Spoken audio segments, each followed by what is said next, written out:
Ok, então estamos iniciando. So, for today, I asked you to read David Crystal. Did you manage to read Crystal, English as a Global Language? Yes.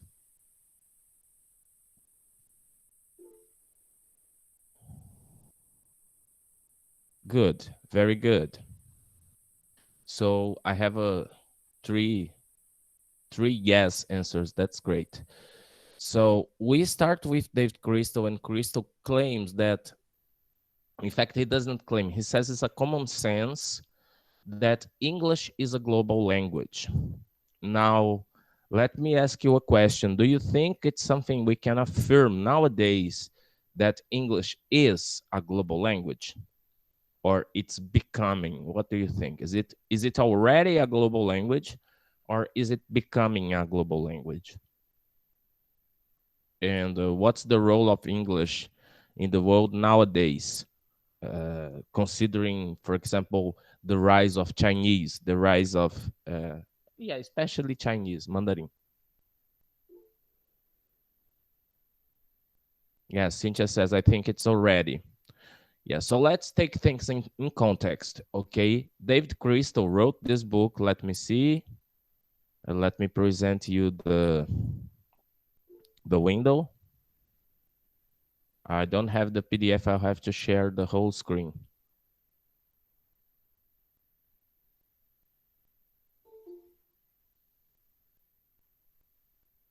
So, getting the book, English as a Global Language, you see the book is from, let me get the date of the book. It's from first edition 1997, 2003. So we should take this into perspective when we talk about David Crystal's book, okay? He's writing from the context of the year 2003. I think in 1997, if you were born, you were young, very young. But Crystal is writing this book at the top of a process, at the highest point of a process that we call globalization. Somebody said, Cynthia said, I think it's already, but some others are gaining space. Yes, that's true. Some others, including some time ago, Portuguese was gaining space when Brazil was gaining some kind of highlight in the international scenery because of tourism. Spanish because of Mercosul, and Chinese especially. So my first question, it's a provocative question for starting this class, is why? Why do we need a global language? What is the purpose of a global language? And I'd like to hear it from you. Do you think we really need a global language? And if yes, why?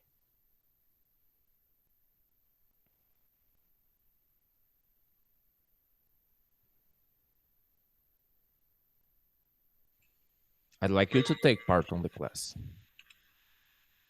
We need, I think that we need because the world is uh, is very is very small in comparison for the past. We need a communication every moment, Mm-hmm. so we need a language that is more common for us, Mm-hmm. and is good, and we have other things that isn't good, but I think that we need. Yeah, you said there are some good points at this, like having a global language can be good because it can make people who used to be distant from each other a bit closer, but there are not so good points. If I understood what you said. Let me talk to all you. Uh, I really would appreciate your participation. Okay, so if you want to participate in English, that would be great. But by this moment, you probably noticed that if you participate in Portuguese, I wouldn't be mad or angry at you. Okay, so if you feel comfortable to participate in Portuguese instead of in English, you'd better participate than just be passive here. Okay, so does anyone else want to speak about this supposed need of a global language? Do we really need a global language? Do I have a different opinion Yeah, from it's Ignis? not. It's not a different opinion. It's just that we need a global language because we need to talk with people. It's like we need one language that everyone maybe know the basic, the master, or the intermediate, because language is power. So if, like for example, you go to another country, and this country, you don't know the language of this country, but this country, they know English. So if you know English, you can talk with them even that you don't know the language of that country. So English, it's like the language that people learn to talk with them, to talk. It's like the first language that, no, this is first language, no, yes, the first foreign language that people actually choose to know to communicate with everyone in another countries, because I think for them it's more easier, it's easier to talk English than the language of another countries. Mm-hmm. Good. Okay, so this is the first question that Crystal will ask us. Again, I'll share the screen. So, why a global language? Crystal will get a headline from the Globe Mail from Toronto in 1997, in which he was amused by the sentence English rules. And this English rules sentence has an ambiguity. When I say something rules, what do I mean by that? Like, what is the meaning of the verb to rule in this sentence? Do you know that?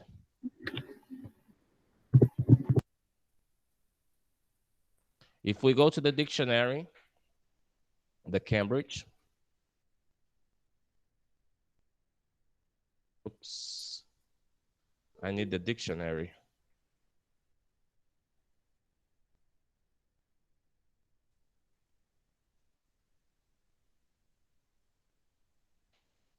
So in the dictionary, the verb to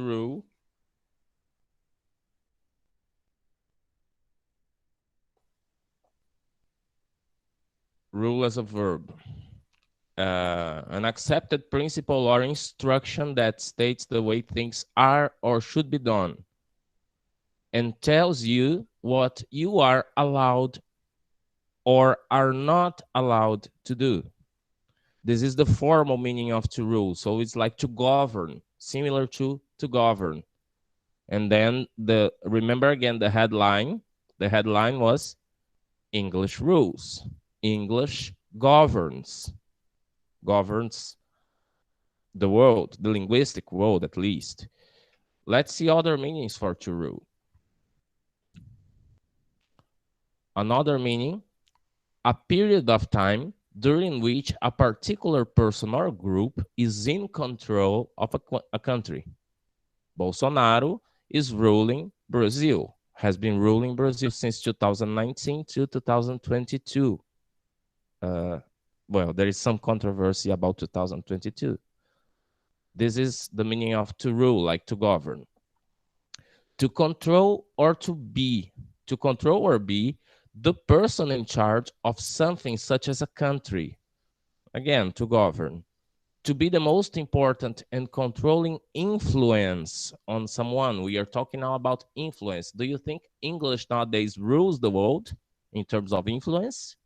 What do you think?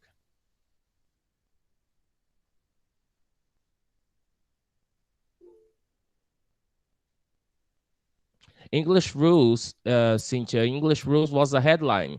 It's a headline that uh, David Crystal came across in Toronto, Canada. Do you think English rules nowadays? Can you say that? And does it rule alone? Again, to rule meaning to decide as a verb, to officially decide something. So we can say it's a decisive language. To draw a straight line using something that has a straight edge.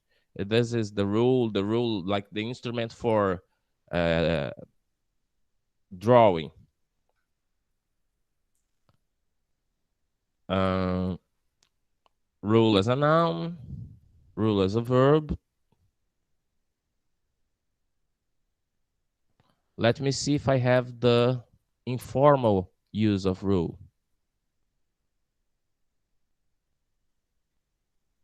Informal, is there the informal?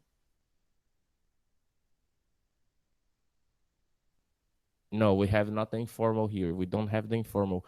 But in the informal language, we can say these rules, like in terms of music, for example. If I tell you, oh, guys, I think the Rolling Stones rule. What do I mean by that? This band rules. What does that mean? Like it rocks. Yeah, it's great. So we have at least two meanings we should take into account when we analyze, and Crystal does that. He takes these two meanings into account when he analyzes the headline English rules. He takes into account like English governs the world, at least the linguistic world, and English rocks. English is great. And is not this the feeling that many people try to convey us with when we are talking about the English language? Do you have this experience? Take a look at TV commercials about English. How is English presented to us? As a language? Just as a language? Or as something that will make you feel, would make you look cooler? If you speak English, you are an insider. If you speak English, you are cool. If you speak English, you rule, you rock, you're great. This is the kind of feeling you are included. You are included, especially in the market. So we cannot talk about a language policy as the language policy that has been established for English, especially after World War II, and not mentioning politics, language policy, and the economies. Okay, the economic issues. So a language promotion policy has everything to do with the market. Now, what is the relation between the English language and the market nowadays? Would any of you like to speak, please? How would you relate English and the markets?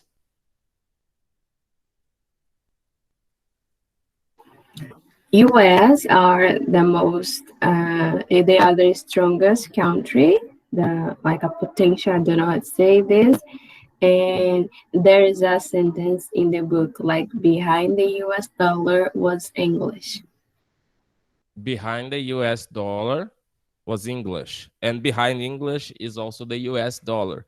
They are both sides of the same coin, let's put it this way.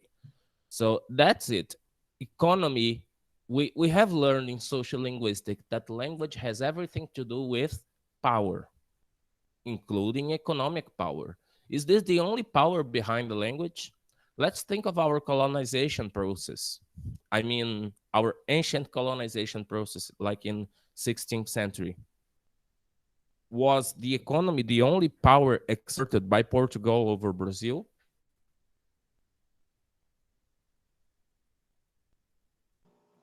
No, religious power.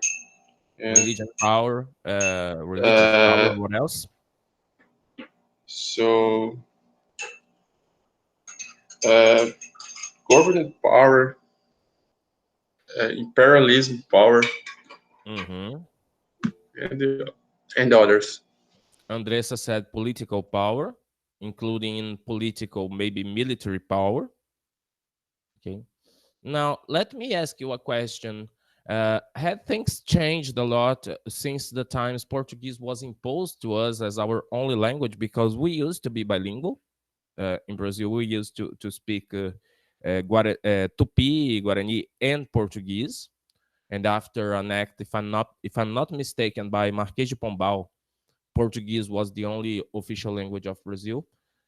Is there a difference in the way languages are recommended in very a lot of inverted commas? Is there a difference in the way languages are recommended nowadays and in our first colonization process? And you will understand why I say first colonization process, because I believe there is a second process of colonization. But in the very first one, was Portuguese uh, defended as the official language of Brazil the same way nowadays people claim that we have to learn English?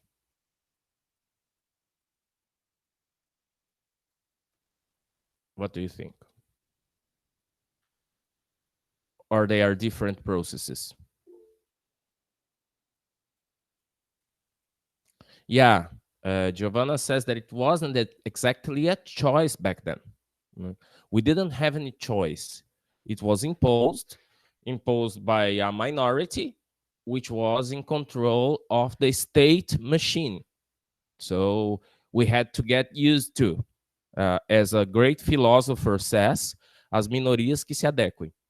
The problem is that we were not a minority, I mean, numerically speaking, but the natives were not a minority, minority, sorry.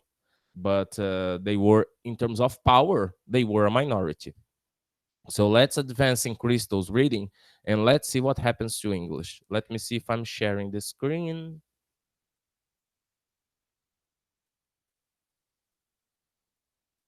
Good. So Crystal will say that this is a naive view of English. Do you understand naive? Like childish or like believing anything? Ingênuo, okay? He says it's a naive view based on the spread of English in the last few decades. He's talking from, let's remember again, he's writing this book around 1997 to 2003, which is the edition we are using. And he talks about decades of spread of English. The spread of English started simultaneously to the decline of what was the other believed or so believed global language before English.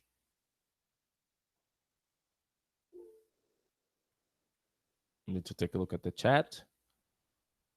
Sorry.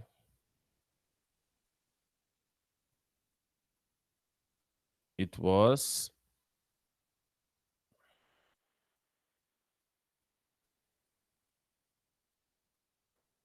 was Latin. Yeah, maybe in the church. But there was another modern language before English that tried, at least tried, and had a strong language policy to become global. And this one, Cynthia said here, is French. French was considered to be the language of the noble, the language of the well instructed, the language of intellectuality. And after World War II, because of the gaining of importance, I mean, economic importance, geopolitical importance of the United States, English has become more and more prominent.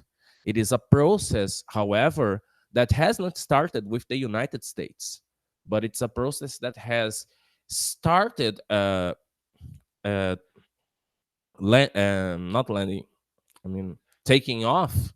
It started taking off with the first industrial revolution in England. So, by chance or not, English was the language English is the language of two big empires over the world. So going to the book, I'll try to find after the preface, try to give a zoom here. He says a headline of this kind, like English rules, okay? When he says the headline, he's mentioning the sentence English rules.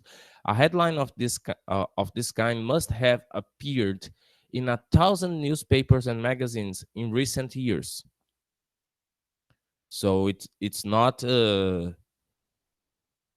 how can I say unique. English rules is an actual example presenting to the world an uncomplicated scenario suggesting the universality of the language's spread and the likelihood of its continuation.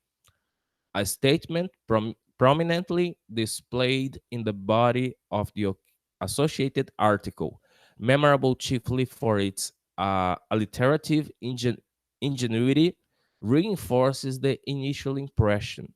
The British Empire may be in full retreat with the handover of Hong Kong. But from Bengal to Belize and Las Vegas to Lahore, the language of the sceptred isle is rapidly becoming the first global lingua franca.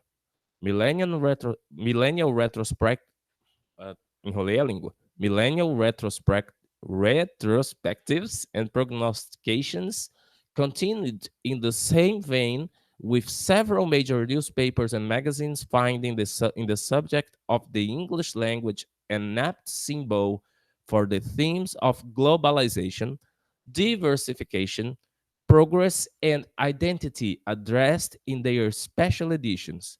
Television programs and series, too, addressed the issue and achieved worldwide audiences.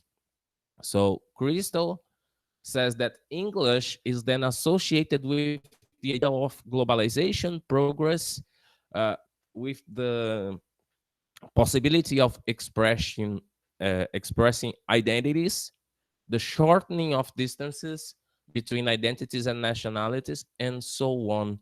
Do you agree with this, that English has been making people closer and bringing identities together?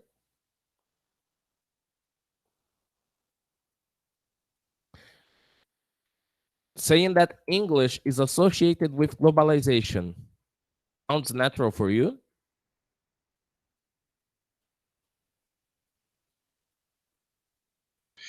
It's strange, but I understand.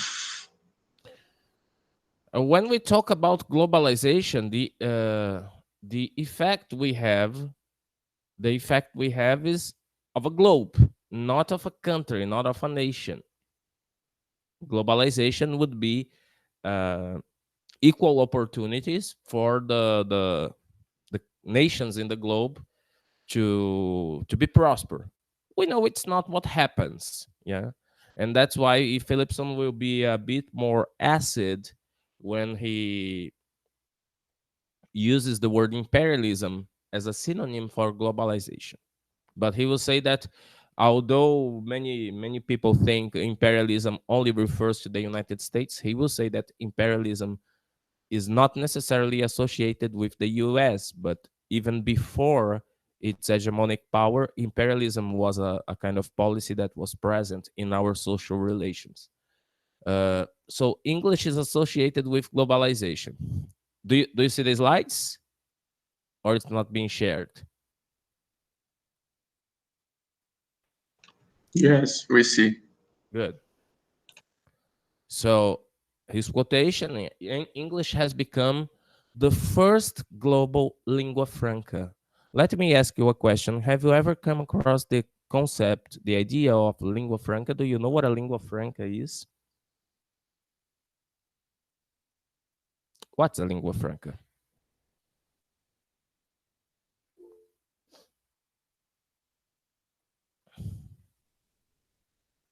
Let me see what you wrote here. Lingua franca. Make people close but further to, Cynthia says. Yes, we'll discuss this, Cynthia. What is a lingua franca, guys? It's a language of contact. Can you mention an example of a lingua franca before English?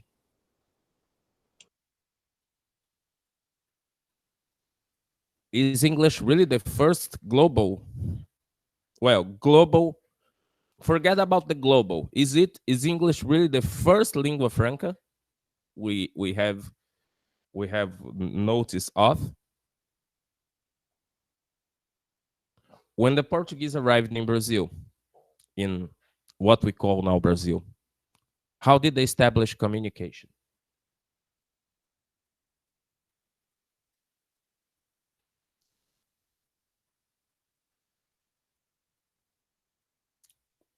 A lingua franca is a language of contact. A lingua franca normally is a shared system of communication between two communities who speak different languages. And in this process, a lingua franca can be part of the grammar of community one native language and part of the lexicon of community two native language. It can be an oversimplification of the native language of someone. So, teacher, lingua Yeah, franca is like a pidgin. A pidgin. a pidgin comes from a lingua franca. A pidgin is when this lingua franca is widely spoken by a community, and it's used for real communication. A pidgin is the consequence of the establishment of a lingua franca, as well as a Creole will be when a community who speaks a pidgin has another generation who is born speaking this pidgin as their native language.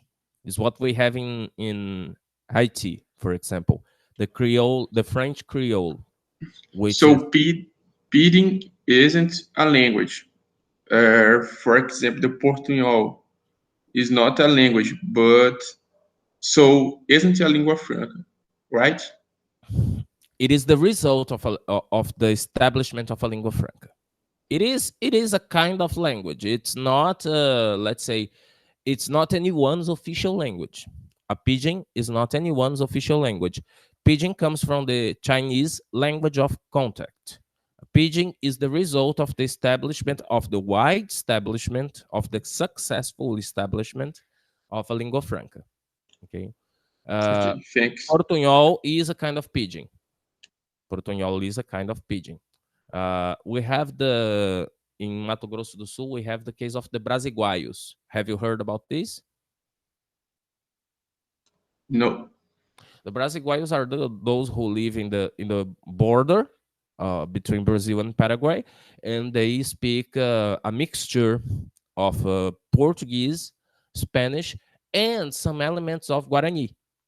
In this case, they speak a pidgin, but I guess, and it's just a guess because I'm not from this area of linguistics, but I guess since this pidgin has been spoken for quite a long time, this new generation that is born now speaking this pidgin is developing it into a Creole. It does not take one or two generations, okay? It takes a little more. But when a pidgin evolves and gets more grammatical and lexical elements, it becomes a Creole. But anyway, so English is the first global lingua franca. Uh, would you say this sentence is completely true? Was there a global lingua franca before English? I think yes, because maybe Greek was a lingua franca. Yeah, depends on what you consider the world. Yeah. Uh, from the European perspective, before 16th century, what was the world? Part of the Middle East, part of Greece, and Europe. So the known world had other lingua francas before, and I'd say Latin. French, in the French Empire, was a lingua franca. In the Spanish Empire, it was Spanish. They had colonies all over. Essa história de que do império onde o sol nunca se põe, já escutaram isso? Isso foi dito sobre Portugal, isso foi dito sobre Inglaterra, isso foi dito sobre Espanha. Né? Todos tentavam se definir como um império onde o sol nunca se punha. E era uma disputa grande entre esses países de natureza imperialista. Né? E suas línguas europeias, né, nativas, se tornaram, em suas colônias e, portanto, em diversos continentes, línguas francas, especially for trade, okay? For the establishment of commerce. So what are the implications of saying that English is the first global lingua franca? What are the implications of this for the English language and for the other languages? This answer is not in the book. This answer is inside your brains. Okay, English is our lingua franca. Let's take it, let's assume it as a truth. What are the implications for English?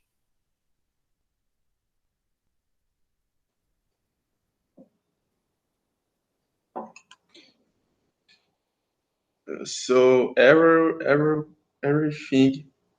will know the English, and in the text, he said that we can't say the my language when we have the global language, because everything know and speak this language, and the culture of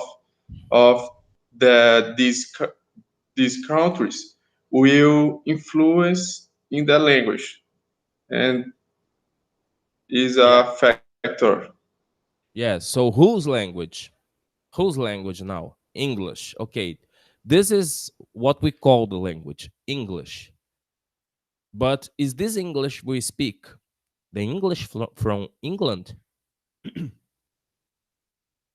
I mean, mostly, okay? I mean, the most widely spoken variety of English nowadays, is it English? I don't know. What do you think? What do you think is more prevalent in is there English, are there English teachers here in this room, in this class? What are my English teachers? How many of you are English teachers? Daniela is an English teacher. Who else? Giovanna, Cynthia, Andressa. Right, girls. What is the variety of English that is predominant in your textbooks? American. Anybody else? Anybody working with British? Actually, when I learned English, all of my teachers speaking like the British English. Like for example, my teachers from CNA, I learned garage instead of garage. So it was like that. So so I teach for my students the American English because it's the language, are in the listenings, in the audios, and etc. Yeah, the material in the audios is predominantly, I mean, predominantly because there's a tendency now to use other accents, but predominantly it's American, or the so-called, let me use the so-called American English, because there's nothing like standard American English. It's something that does not exist. Uh, People made you believe in something that does not exist. American English does not exist. There is Californian English and sub-varieties of Californian English, Texan English, Canadian English, um, Liverpool English, Cockney English, Irish English. So there are many Englishes, and the most modern pedagogic materials, try to pass ahead a view of international English. What would be this international English, dear English Teacher, teachers? Yes? professor, Yes? rapidinho, só interromper. Jéssica, ela disse que está tentando entrar aqui na sala, mas ela não está conseguindo. Ela Jéssica? está pedindo para participar, mas não está dando certo. Aparece alguma coisa aí? O que eu Até acho que agora pode ser. ninguém pediu permissão. Pede para ela tentar entrar de novo. Tá, Enquanto eu isso, acho que ela vou tirar uma lousa aqui. está pedindo no link errado, eu vou avisar ela. Porque se aparecesse Sim. aí. Tá, beleza. Vou Talvez avisar ela aqui. esteja entrando no link da transmissão, não sei. Tá bom. Beleza, vou avisar ela. Desculpa. Não, tudo bem. Vamos aguardar, porque eu tenho que tomar a decisão de aprovar também aqui, né? Pede para ela me mandar o e-mail dela, talvez eu consiga adicioná-la. Deixa eu ver se eu tenho ela na lista.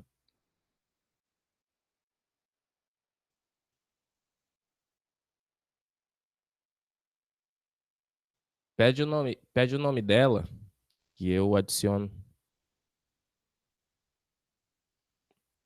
Eu tô avisando ela aqui. Uhum. O senhor quer o e-mail dela? Isso, com o e-mail dela eu consigo adicionar. Coloca no chat aí, eu copio e colo, acho mais prático. Tá bom. Tô pedindo aqui.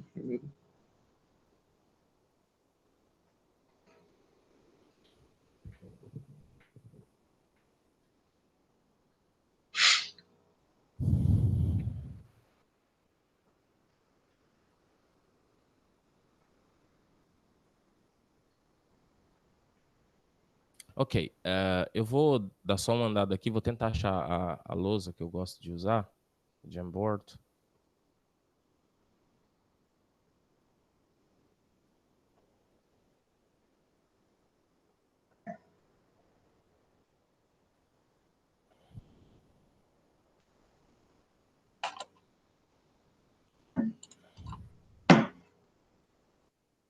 Pronto. Okay, so let's go back. So there is a tendency, as I was saying, there is a tendency for international English. What would be international English? Well, many of my students in the first year of Letras in UFMA, in just a moment, I'll put Jessica in the classroom.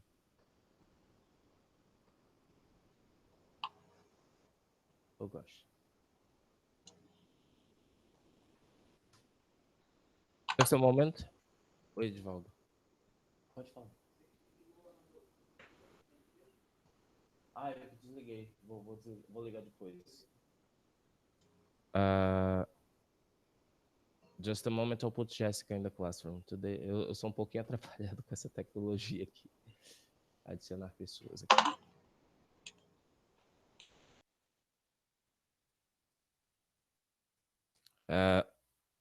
Quem é que estava falando comigo sobre a Jéssica?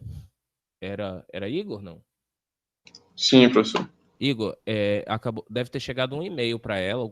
Aqui informou que foi um e-mail para ela com o link da aula. Tá, vou avisar ela. Tá, joia, então. Ok. So, going ahead, so there is a question that people normally ask me, and I'll ask you back. Professor, no curso de letras a gente vai aprender inglês britânico-americano. Bom, a essa altura vocês estão no 7º semestre, né? Qual inglês vocês aprenderam? Britânico ou americano? Ou nenhum dos dois? Ou todos os dois e mais um pouco, sei lá. Eu respondo de maneira bem irônica. Provavelmente vocês... bem-vinda, Jéssica. Qual foi o inglês que vocês aprenderam ao longo da faculdade? Predominantemente nos livros, tá o quê? Ok, vamos lá as respostas. Eu estou no 2º e aprendi um pouco dos dois. Só dos dois? Tem gente aqui do 2º período, professor. Sim, eu sei. Tem gente do 2º período, pessoal do panorama histórico. O pessoal que está no 2º período ainda vai descobrir algumas coisinhas, né? Mas o pessoal lá do fim do curso, American, tem uma coisa errada aí. Tá faltando eu na formação de vocês, então, hein? Eu sempre respondo para os meus alunos que o inglês que a gente vai aprender é o inglês maranhense. Por que que eu quero dizer com isso? Maranhense English. Quem fez as matérias de licenciatura, de metodologia, aprendeu que nos anos 60, 50, 60, era quase que uma obsessão falar com sotaque perfeito. O sotaque perfeito quase sempre emulando o muito suposto nativo da Inglaterra ou dos Estados Unidos. Isso hoje continua sendo um objetivo principal. Galerinha mais de fim de curso, me ajuda? O que é prioridade I hoje no think ensino de no. língua inglesa? I Comunicação. just I Yes. just want to know speak and the form we can talk and the correct spell. I think that is not more important. Yeah, it's a little bit secondary. Before, especially with the behaviorist methods of language teaching, like audiolingual, audiovisual, and so on, there was a kind of obsession with the perfect pronunciation, with the emulation of the idealized accent. And by idealized accent, I normally mention two accents: standard American English, which is something that does not exist, and standard British English, which is something that does not exist either, which is the RP. Do you know that standard British English is called RP? RP. You are not seeing my whiteboard. I'm sorry. I always get confused with this screen sharing thing. RP, received pronunciation. Well, if something is received, it's not yours. You receive it. You have to develop it. RP is spoken only by the royal family of England, some official representatives in the parliament, and in BBC. It's an artificial variety. Nobody in England, no real citizen in England will speak what we learn that is standard British English. Speaking like with a potato in the mouth. No, nobody speaks like that. And probably if you are only exposed to standard British English, you will have lots of problems with listening when you get in touch with the real language as it is. The same is valid for standard American English. If you are not exposed to the different varieties of the English is spoken in the United States, like the Southern English, and there are many Southern Englishes, Black English, or the English that from people of the countryside, what they call Cockney English. If you're not exposed to these varieties, you are in you may get into a bad situation understanding a native. The same happens to a global language when you are not exposed to a Mexican speaking English, a Chinese speaking English, an Iraqi speaking English, an Afghan speaking English, or a Brazilian speaking English. Because when we learn a foreign language, this foreign language gets inside us and changes us, isn't it?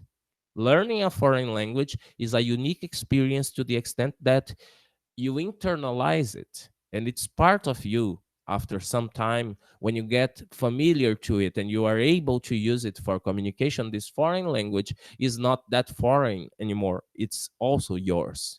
Is it true? Do you feel like this in relation to English?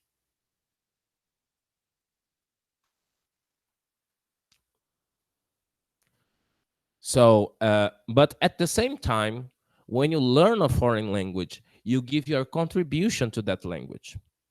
So that language, because it's not that foreign anymore, it's partially yours. You also have the right to contribute with that. And that's why I make the joke of the Maranhense English. Because we speak an English which has, we learn it as adults. So we have phonetical and phonological issues uh, of our way of speaking Portuguese in Nordeste, which will affect the way we speak English. And this is not a shame. This is not anything. It's not anything to be ashamed of if it does not harm communication, of course. Of course, we should be careful with what we call the minimal pairs, which can produce very sometimes funny but also embarrassing effects of saying something and being understood as saying something else, which was not our intention to. But speaking with an accent is not something to be ashamed of. Everybody speaks with an accent. And everybody will say, I have no accent. Paulistas speak Portuguese with an accent. And the Gaúcho will say, I speak with no accent. The people in Nordeste speak with a nordestino accent. Nobody will see accent. Lembra do. Acho que do Turgo. Se não me engano, era o Turgot, mas tá lá no livro do Laray, eu posso estar errando, ou era o Rousseau, não sei. Nós vamos achar sempre estranho aquilo que não é nosso. Então a tendência é identificar o sotaque sempre no outro. O sotaque nunca está em nós. Concordam comigo? Maranhense fala com sotaque, meus maranhenses? Né? Não, é tu. Aqui alguém confessou que sim. Todos falamos, né? Todos falamos. Foi uma das coisas que eu mais demorei a entender no Maranhão. E aí, foi pra festa? Tava boa? Aí você. Mas sim ou não?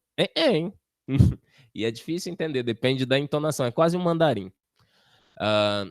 Eu não sou maranhense, tá? Eu sou cearense, mas eu adaptei rápido aqui no maranhenses. Hoje eu sou tetralingue, falo português, inglês, cearês e maranhenses. Tô fazendo um curso avançado de piauiês também. So getting ahead on the slides, let me share the screen again.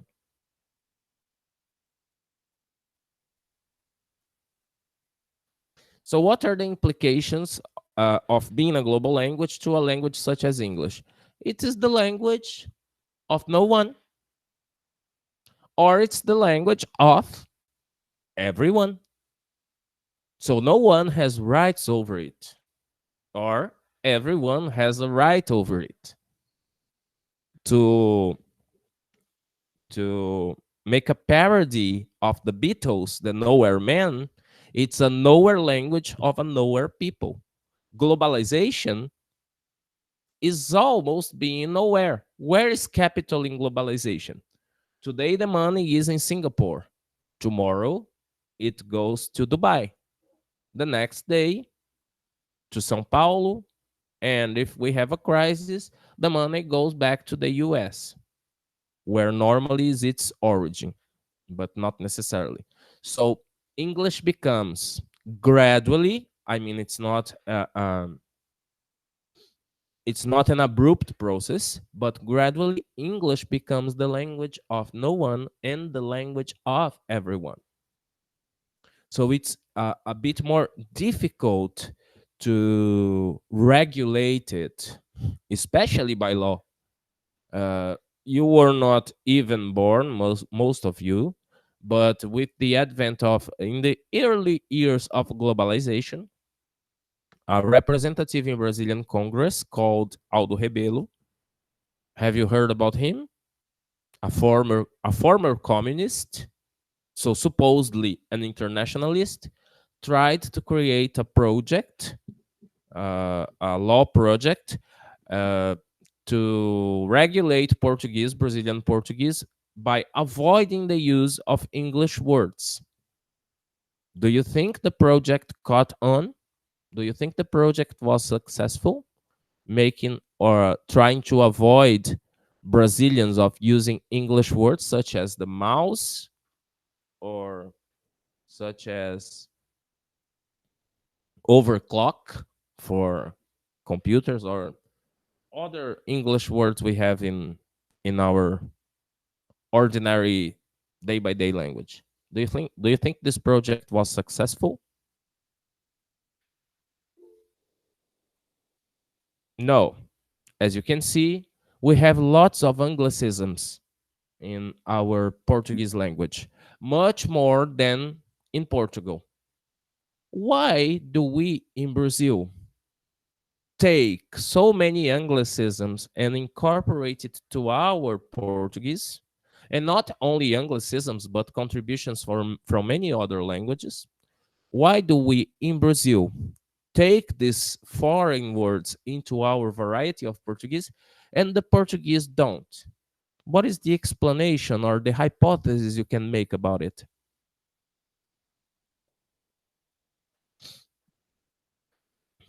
I'll keep an eye in the chat.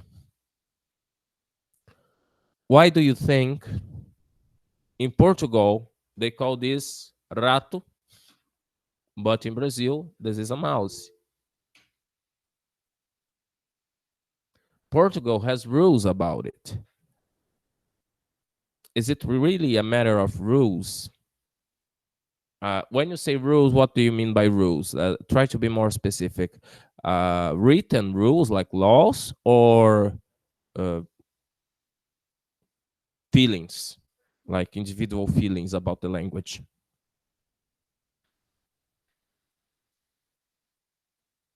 Laws. But that was exactly what Aldo Rebelo tried to. So why in Portugal it was successful and in Brazil it was not?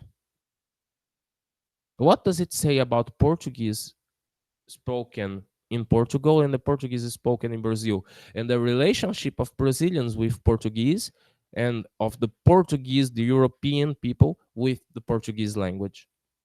What does it tell about one people and the other, or what does it imply? The culture, the history. Portugal is more patriotic. If they were more patriotic than us, well, maybe they would have another Bolsonaro, but they don't. They are socialist. Depends on what you interpret as patriotic. I'm being provocative, okay? It, I don't think it's a matter. It could be a matter of patriotism. So patriotism is related to feelings and not to laws. Uh, somebody, Igor, what were you saying something and I interrupted you? The culture, the history influence your feeling with the language. For example, the Portugal uh, is a language for many is the language by Portugal for many years, but in Brazil is a colonialism language. Mm-hmm. So we have historically or the feeling with Portuguese. Mm-hmm. Uh, Today, maybe we don't feel it, but the history is important for actual feeling. Yes. Uh, Portuguese is the language of Portugal. In Brazil, Portuguese is the language that Portugal brought to be spoken here. And this makes a difference. Of course, this difference can be surpassed, changed, feelings change over history, as you said, but our history and our relationship with Portuguese is marked by colonialism. And it shows when we make jokes, prejudiced jokes about the Portuguese. It shows our relation, it shows a bit of our relationship with the colonizer. It's a relationship of making fun or of prejudice, of anger.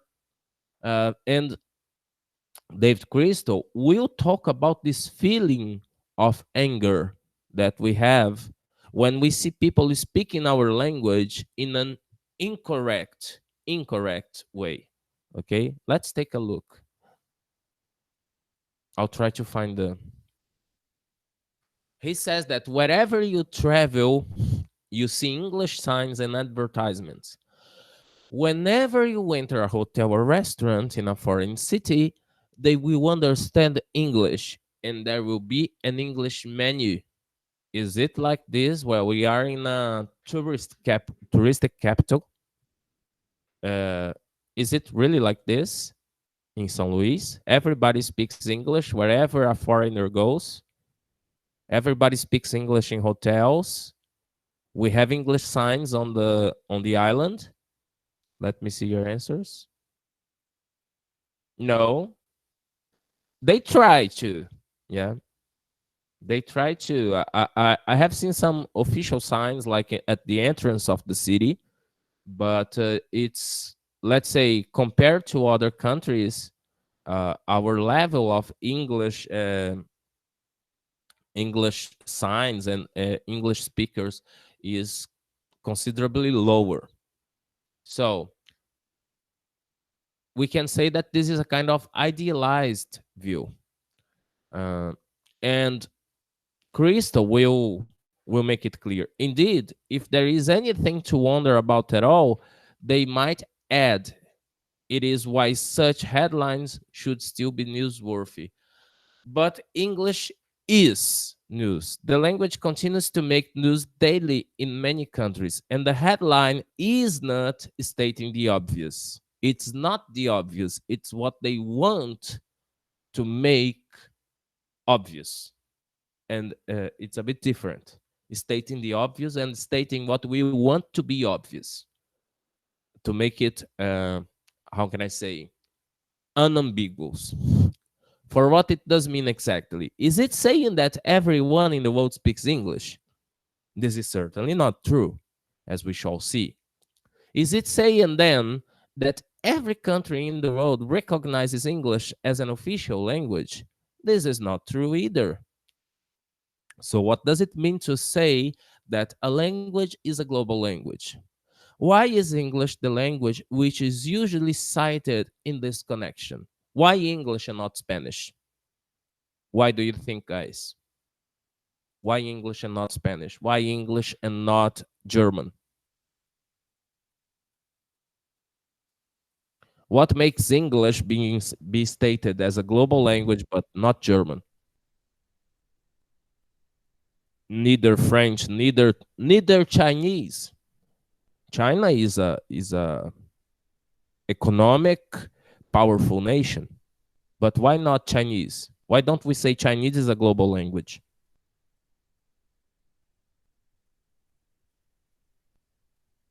US is more powerful, somebody says. Cynthia says. Yes. And by more powerful, Cynthia, what do you mean by powerful? In what terms? We can be powerful, I mean, military, we can be economically powerful, we can be culturally powerful. If you had to say about the US, they are powerful. In all of these, Andressa says, yes, Andressa. This is maybe, and just maybe, the secret for the spread of English all over the world.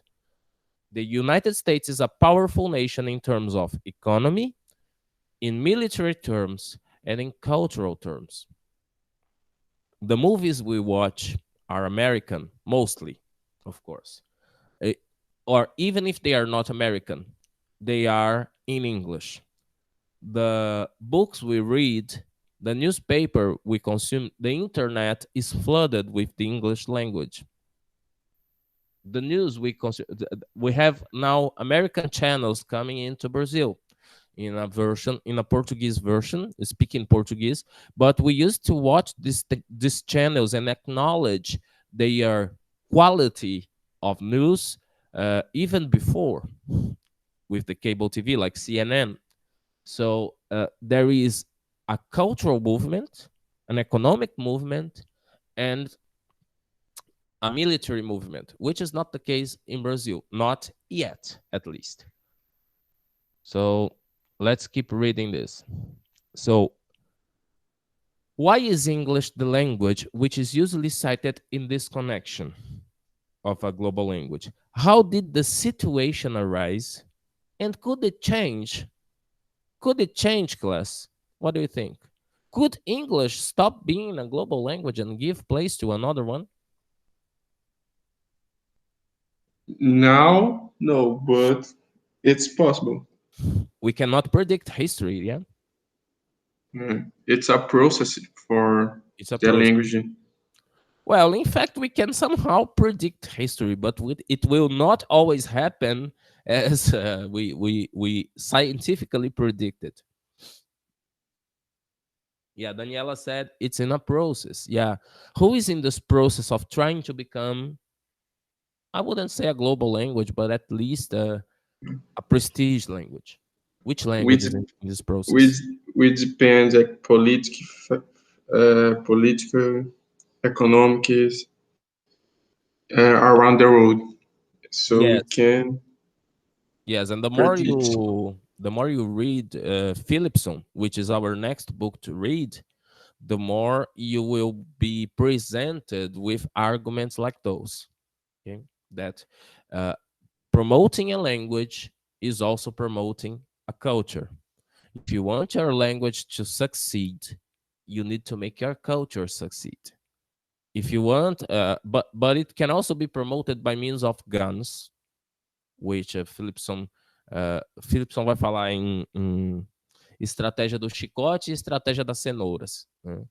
Ou você convence pela sedução, né? E aquela história da cenoura amarrada na frente do burrinho para ele andar, ou você convence pela força bruta. Geralmente tenta-se primeiro a cenoura, depois o chicote, né?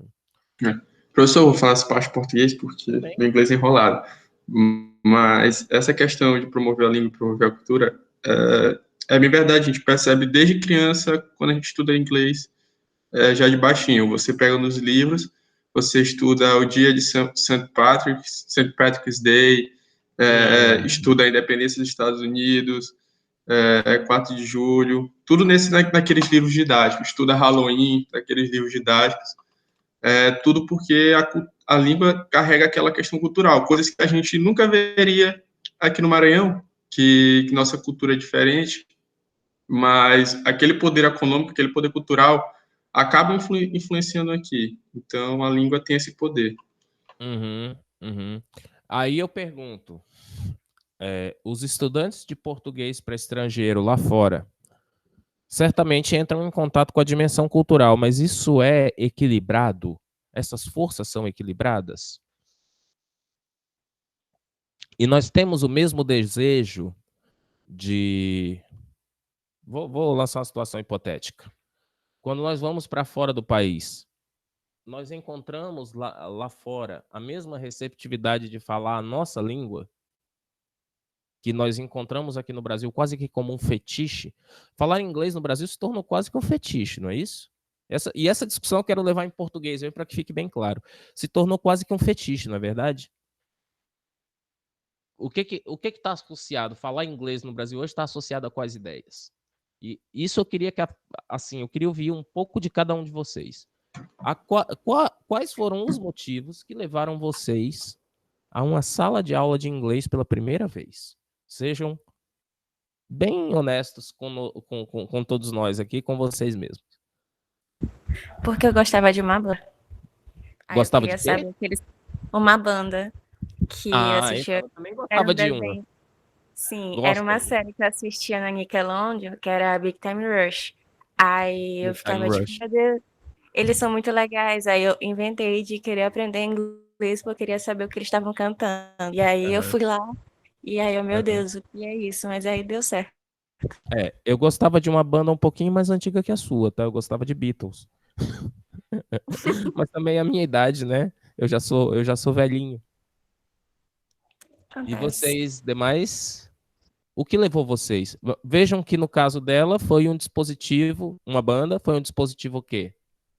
Ela foi, digamos assim, capturada pela língua inglesa por meio das da sedução ou da força? O que funcionou? Quem foi que falou da banda? Foi Mariana? Daniela. Daniela. Daniela foi capturada por sedução ou por força? O que você acha, Acredito que foi Daniela? por sedução, professor. Sedução. E os demais?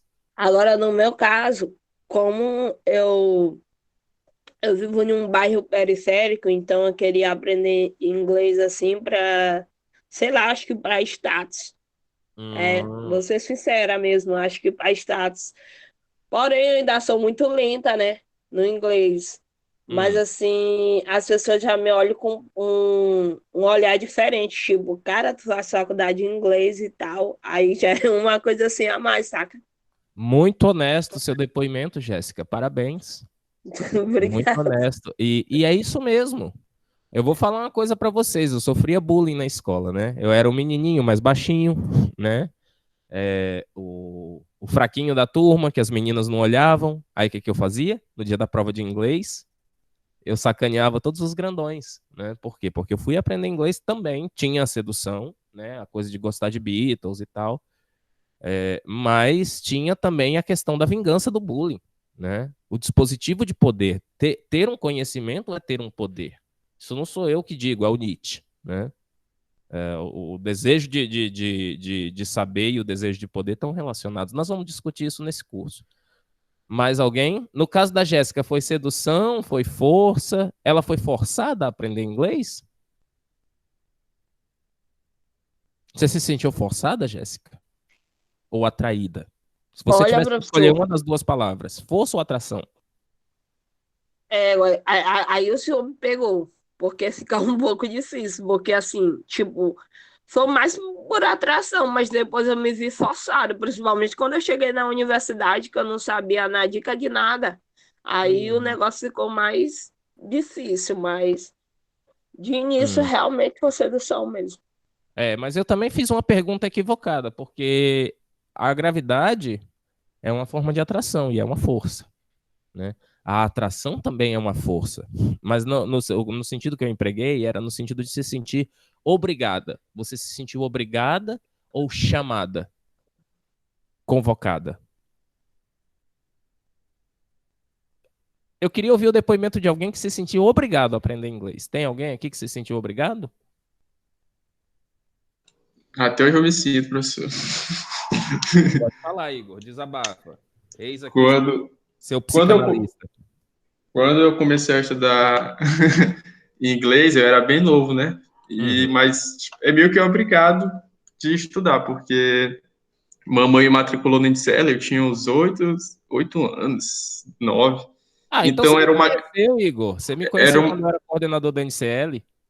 talvez. Aí, como era É. o pessoal bem mais velho, e Uhum. eu era bem criança, eu criei um bloqueio em inglês, eu não gostava de estudar inglês. Eu ia para o INSEE de manhã, acordava cedo, minha aula era de tarde.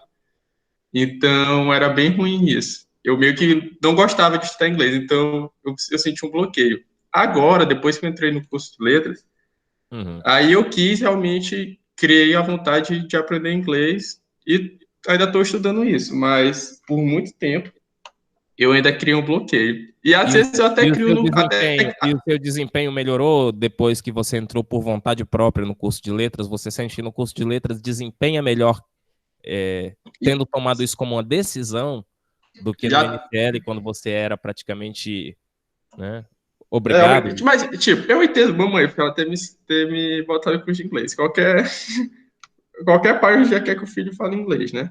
Uhum. Mas, tipo, depois que entrou no curso, melhorou e tudo mais. Só que tem a questão do curso, né? Que já pega já exige mais.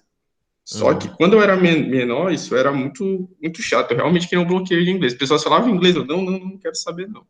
Uhum, uhum. Isso aí, a pedagogia explica, né? Quando a gente está intrinsecamente motivado, obviamente o desempenho aumenta, né? Mas vejam que no caso dos seus pais, o que que você acha que passou pela cabeça da sua mãe que te matriculou no NCL? Por que ela te matriculou lá? Porque ela queria se ver livre de você? Ou porque...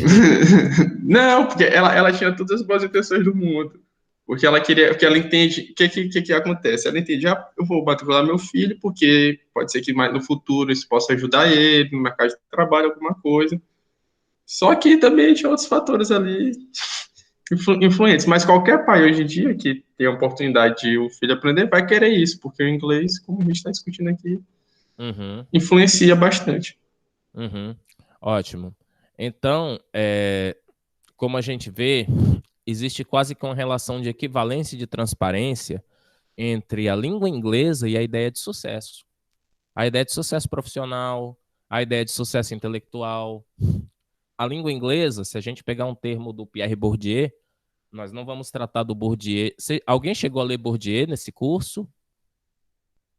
Eu recomendo que vocês leiam A Distinção, do Pierre Bourdieu, como leitura extra, tá? Não vai ser abordada no curso, mas eu acho que vocês vão entender disso que eu estou falando. O inglês, ele é uma ferramenta de distinção social. Ele é uma ferramenta que te dá um capital cultural, e o Bourdieu vai falar que o capital cultural ele se reverte em outros capitais, capital simbólico, capital político, o capital econômico também, né? O inglês está associado a essa ideia de sucesso. E se vocês pegarem os comerciais das escolas de idioma, como que eles representam uma pessoa que fala aquele inglês amarrado, aquele inglês deficitário? Eu entendo, professor, isso daí eu li Budiane Didática 2. Quando eu fiz Didática 2, eu li e fiquei sabendo sobre os vários tipos de capital. Fiz até um artigo falando a preocupação dos meus pais, né? Como influenciava no retrato docente, no retrato discente, no caso, né? Que eu estava aprendendo.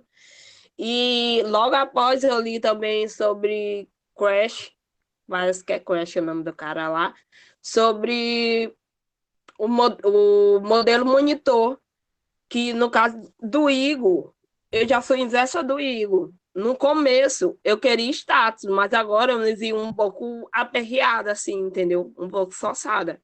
E o Igor já foi diferente. No começo ele não queria nada e agora ele já tá bacana no inglês. Só O que famoso, aí a gente agora ele tá por gosto, né? Certo. Então, deixa eu problematizar uma coisa aqui. Let me go back to English again. So, well, if English is the global language, if everybody is saying so, then why is it still necessary to put it on the news? In 1997, in the beginning of the consolidation of the process of globalization, if English is already consolidated as a global lingua franca, why do you have to state the obvious? Does it look like news or propaganda? What do you think?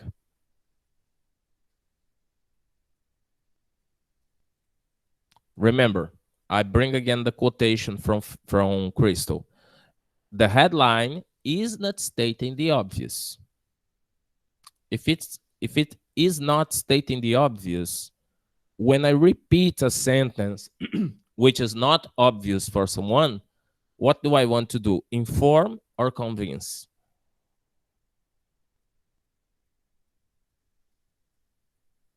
It's a matter of convincing people. English, as you said, many of you said, is in a process of consolidation as a lingua franca. Of course, nowadays, this process of consolidation is much more advanced than it used to be in 2003. But it's also true that there is a little bit more of dispute between English and Mandarin.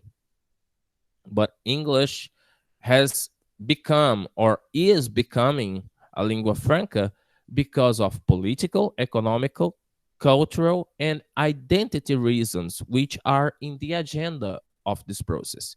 Political and economic, geopolitics, like the economy, the trade, stock markets, the internet culture, and so on.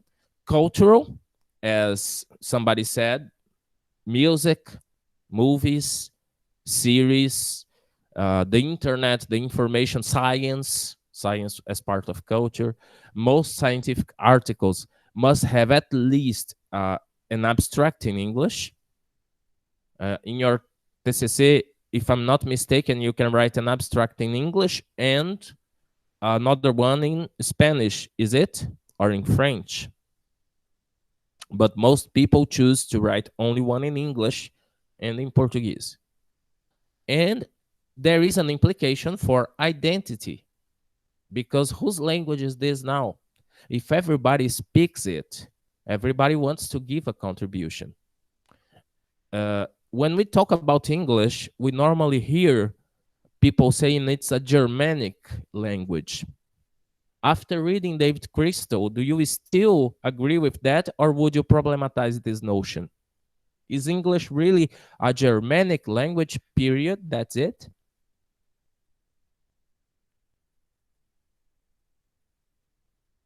Is English really just a Germanic language?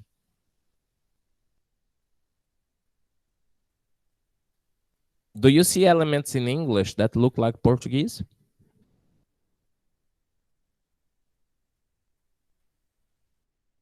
Maybe you are typing and I'm not seeing your... Just a Germanic language, yeah? No Latin expressions, no Portuguese there, no French, nothing. There are lots of words that look alike. Yes, exactly. When was English consolidated as someone's language?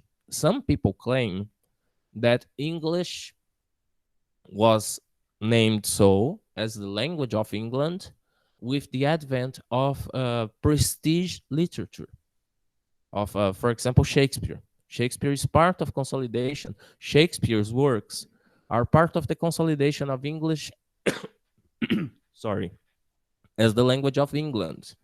So to have a language, we must have literature, we must have music, we must have cultural manifestations. Now, what was the role model of literature in Shakespeare's times? The classics from Greece.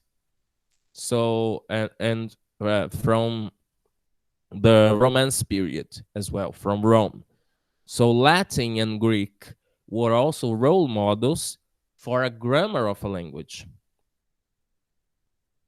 And they influenced the constitution of an English grammar and of an English lexicon.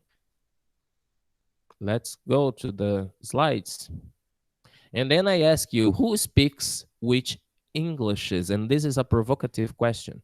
Do you think the English we speak here is the same English an Iraqi speaks in Iraq, or that an Australian speaks as a native language, or that a Canadian speaks as part of his or hers bilingual linguistic educational process?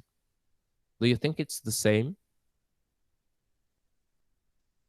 Although it's understandable, it is expected to be understandable to each other, there is a conflict here between expansion of the English language and cultural and linguistic resistance.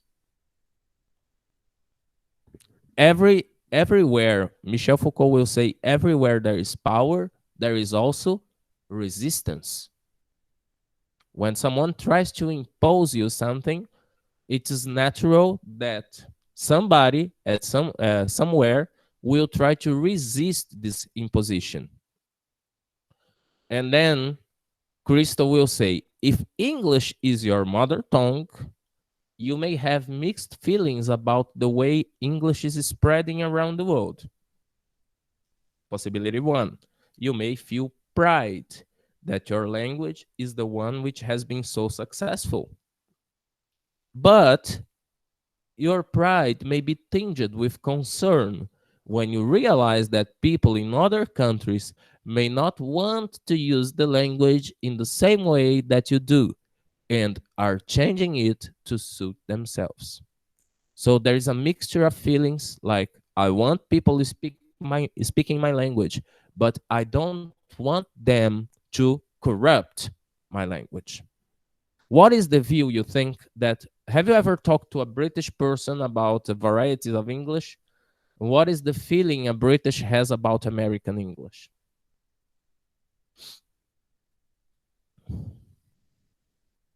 Do you have British friends? Or European friends who speak British English? Well, normally they will say that American English is corrupted English, is English with a deviated nature. It's an English which is oversimplified. Why do they feel so? Or what is the feeling you suspect that the Portuguese have about Brazilian Portuguese? Que o português brasileiro é carregado de sotaque, que o português brasileiro é muito vocálico e coisas assim. Né? Que os brasileiros incorporam muitas palavras estrangeiras que estão corrompendo a língua portuguesa. Por exemplo, eu não sei se vocês sabem, mas o português ele não tem bunda. Vocês sabiam dessa? Talvez o YouTube nem monetize esse vídeo depois que eu explicar isso aqui. Bunda? Como O assim? português não tem bunda. Não tem bunda. A bunda, bunda? Eles não têm bunda no vocabulário. Ah, tá. O lugar é o quê? É rabo. Eles têm rabo ou cu. Aqui também, professor, dependendo do local. Oi? Aqui também as pessoas falam assim. Exato. A bunda é uma palavra de origem africana, né? E o português, ele evita usar. Se vocês pegarem o Alto da Barca do Inferno do Gil Vicente, tem um trecho em que o barqueiro fala: levanta daí, infeliz, esse cu. E não é palavrão, não é tabu. Se tornou tabu no Brasil. Em Portugal, até hoje, continua sendo uma parte do corpo totalmente nomeável. Não é palavrão, não é ofensivo, né? Mas aqui no Brasil se tornou. Por quê? Porque nós incorporamos a palavra de origem afro, bunda. Portugal, não. Uma pessoa, uma vez, eu vi num fórum uma pessoa falando que ia fazer um talquinho artesanal para passar no rabinho do bebê. São diferenças culturais e resistências, né? No caso aí, como eu falei, onde tem uma incorporação cultural, aparece também um gesto de resistência, né? À mudança linguística. No caso do português, talvez na tentativa nacionalista de preservação do idioma, como alguém falou, um sentimento patriótico, um sentimento patriótico, algo do tipo, um sentimento de identificação cultural que faz resistir à ideia de incorporar palavras estrangeiras. Então, voltando aqui na nossa leitura. But your pride may be tinged with the concern when you realize that people in other countries may not want to use the language in the same way that you do, and are changing it to suit themselves. O que aconteceu no Brasil de incorporar palavras afro, palavras do tupi-guarani, palavras inglesas, especialmente do inglês técnico, de diversas áreas, né, que em Portugal não ocorre. And if you live in a country where the survival of your own language is threatened by the success of English, you may feel envious. Eu quero discutir isso aqui depois. Envious. Resentful or angry. You may strongly object the naivety of the populist account, which is with its simplistic and often suggestively triumphalist tone. Vamos passar à página 2. Eu quero discutir esse termo envious, invejoso. Né? Quem escreve o livro está falando da perspectiva de quem fala inglês como língua nativa. E ele descreve um dos gestos de resistência possível como inveja. Pode ter certeza, quando alguém diz, fulano de tal não gosta de mim porque é invejoso. Quem está falando isso, na verdade, é uma pessoa bastante insegura. E que quer fazer uma autopromoção. Né? Mas essa é uma perspectiva minha como analista. Né? Pode ser que não seja o caso, mas é uma análise possível. Alguém escreveu no chat? Sim. Então, avançando aqui, páginas 2 e 3. Okay. And if you live in a country where the survival of your own language is threatened by the success of English, you may feel envious, resentful, or angry. Maybe the use of envious points to an ethnocentric posture, don't you think? You may strongly object to the naivety of the populist account with its simplistic and often suggestively triumphalist tone. So this is something that we should discuss. David Crystal is writing from a perspective of the native speaker. Okay. Now, who does English belong to nowadays? Can we say English belongs to Americans and exclude the British?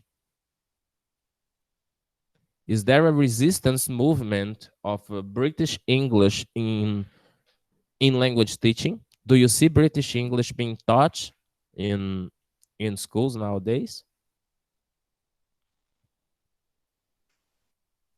Or we only have American English or international English? If you look at Cultura Inglesa, for example, what's the English they teach there?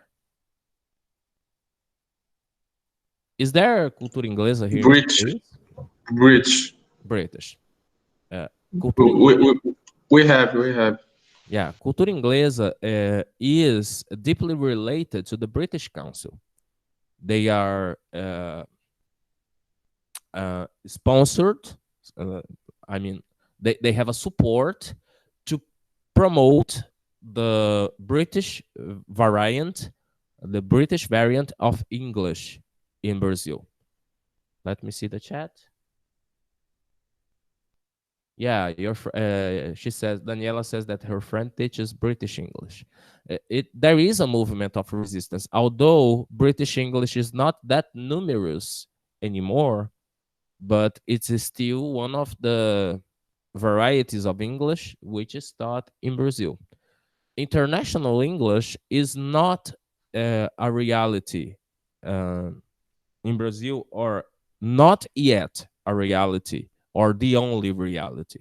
American English, I'd say, is more prominent, with here and there some examples of international English. When you open textbooks and you play the audios, you will listen predominantly to Americans speaking English. Although in some cases you can hear some different accents, but they are not the majority of the audios in those books. So it's presenting. So who does English belong to? Who do you think English belongs to now? Does English belong to us as English speakers? When you graduate in language, do you feel like English belongs to you? Is it your language too?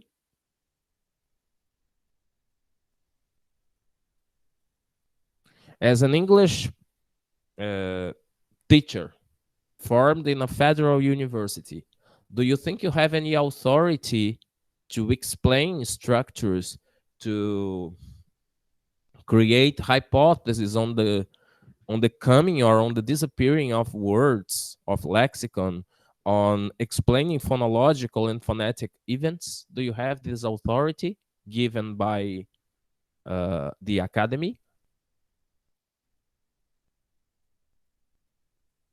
Do you feel like having this authority after you graduate?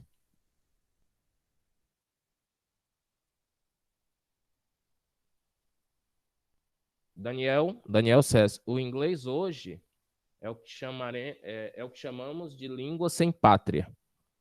Cada país já possui uma construção identitária e cultural com o inglês. Gostei disso aqui. Ou já possui ou está num processo de construir, né? É a história, de novo, a história do rio, né? Onde você se banha. Nem o rio, nem você é mais o mesmo, né?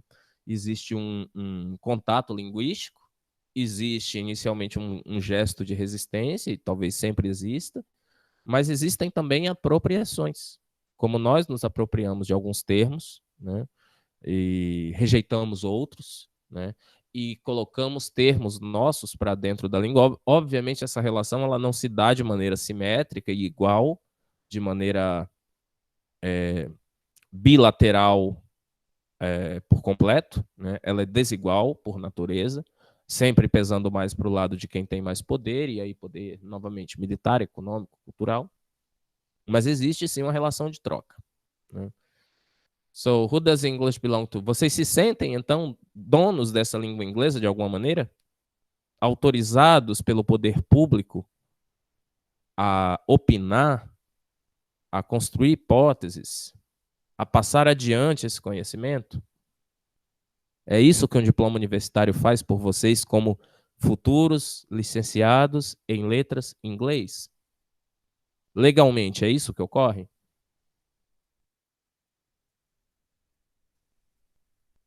Vamos discutir um pouco da questão da autoridade aqui. Quem tem mais autoridade em sala de aula como English teacher? O brasileiro, formado em letras, nascido no sertão cearense ou no Maranhão, mas formado em letras, linguista, com mestrado em inglês, talvez um doutorado, ou o norte-americano que nasceu nessa língua, se formou em um curso de graduação qualquer, economia, engenharia, direito, chegou no Brasil e depois de 2 meses está numa sala de aula de um instituto de idiomas, um curso livre, dando aulas de inglês.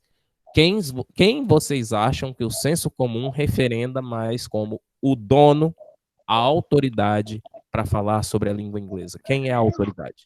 Eles dão mais autoridade pro norte-americano. A autoridade é do norte-americano. É isso que o senso comum vai dizer. O nativo. Existe um mito de que o falante nativo, por ser nativo e só por ser nativo, vai dar uma aula melhor.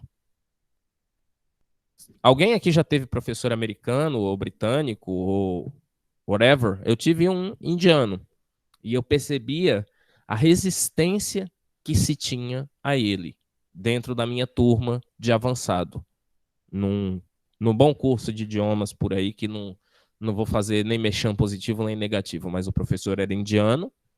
Eu, não precisa dizer, eu já era aluno de letras, eu amava ter aula de inglês avançado com um indiano, que era nascido em Goa, portanto, falava português quase que de Portugal, muito parecido com o de Portugal, e, ao mesmo tempo, cresceu falando inglês desde os 10 anos de idade, porque o inglês é a língua oficial da Índia. E aí? Quem tem mais autoridade?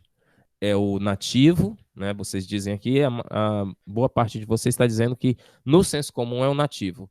Mas na prática, vocês acham que o nativo vai dar uma aula melhor do que um licenciado em letras, com conhecimento de linguística, de aquisição, de English as a Foreign Language Policy, com didática 1, didática 2? Claro que não, a gente tem didática, né? A gente sabe manusear a aula legal, e eles não, né? Isso. Não tem nem comparação. A gente é preparado para isso, mas o senso comum não percebe assim, porque existe um fetiche em torno do nativo, existe um fetiche em torno do bem falar, e falar bem é falar sem sotaque, como se isso fosse possível, né? E falar bem é falar,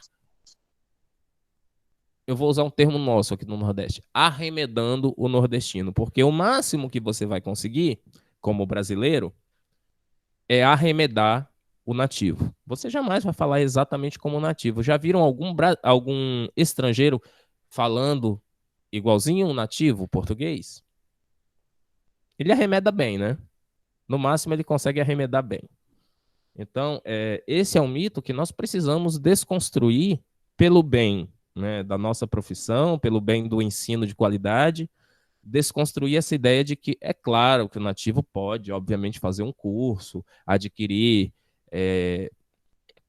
conhecimento sobre educação e também ser um grande professor.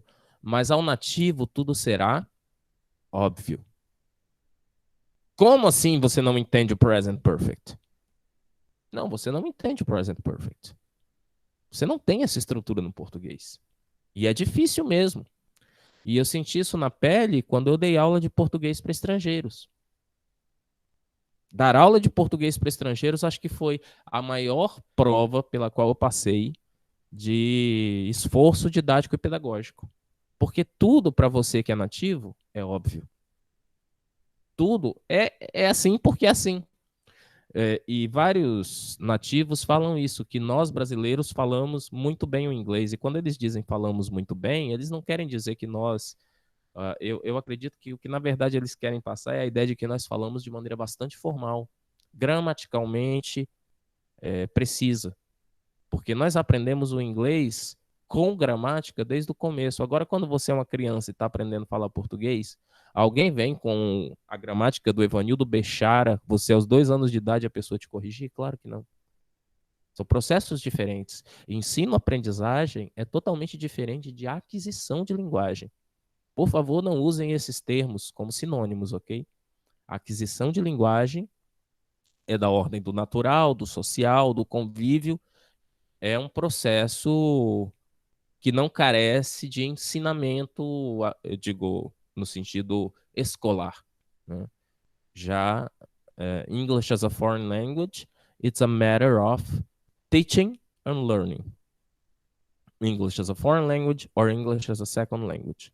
So, back to the philosophical question, if English is global, if it's true that English is, or at least is becoming global, it's also true that English also belongs to a little bit more people than only the Americans, the British, the Australians, the Canadians.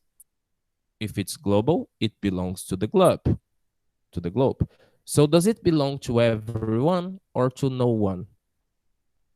I'd say the first is true and the second is true as well. It belongs at the same time to everyone who speaks it, and no one by themselves, no nation by itself is able to regulate English anymore. It's like a bird that you set free to fly. You have no control over it anymore. It will fly. Languages are natural devices, are natural resources which naturally evolve, which naturally change, which naturally borrow words and lend words. And not only words, but also structures. So who has the rights over the language now that it's becoming global? The globe, the global population. At least this is the tendency that some materials, some modern materials, or those who claim to be modern, try to pass on, like putting Iraqis to speak, Japanese, Chinese, Mexicans speaking English, Brazilians speaking English. If you play audios for more modern materials, you will hear these accents, even if they are not a majority, but there is a tendency that they become more and more frequent in textbooks. Now, what makes a global language? A global language develops an important role for all nations. What does this role consist of? It should be the mother tongue of most nations. Is it? To be a global language means that a language should be someone's mother tongue. What do you think? Is English someone's mother tongue? Of course, yes. But is it necessary? Can we create an artificial language? Am I sharing my screen? Yes, I am. Can you create an artificial language to be the global language?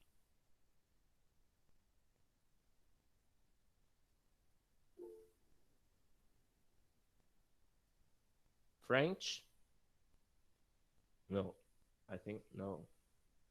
Eu abri o chat no lugar errado, perdão. No. Yeah. Alguém fala que o Esperanto. Has Esperanto caught on? Is Esperanto a global language? or someone wishes it would be. Houve a tentativa do Esperanto, mas não deu certo. Why? Why, Daniel? What is the problem, if there is a problem, with Esperanto? Why has Esperanto succeeded as a global language? Eu não sei se eu estou conseguindo falar. Tô te ouvindo. Tá. O Esperanto, ele, por padrão de criação, ele foi feito justamente para que houvesse uma língua artificial em que as pessoas pudessem se comunicar por uma língua fácil de fácil aprendizado, né? Se dá por conta da gramática. Eu tô reconhecendo essa voz de cor, né? Daniel me orientando, é? É, esse mesmo. Brincadeira, gente. Eu brinco assim com meus orientandos, tá? Daniel é só a voz, só. Ele não, não. Certo, Então, ela, por princípio, foi criada para isso. Porém, não dá para dizer que ela é uma língua, porque ela falhou como língua, no caso, porque ela não possui cultura e ela não possui uma criação identitária de um povo. Tu não pode dizer que ela é uma língua representativa de um povo, e isso é a maior característica de uma língua, porque ela representa um povo de um falante, porque ela não possui um povo falante. Ela é exatamente tudo que a língua não tem. Uma construção identitária,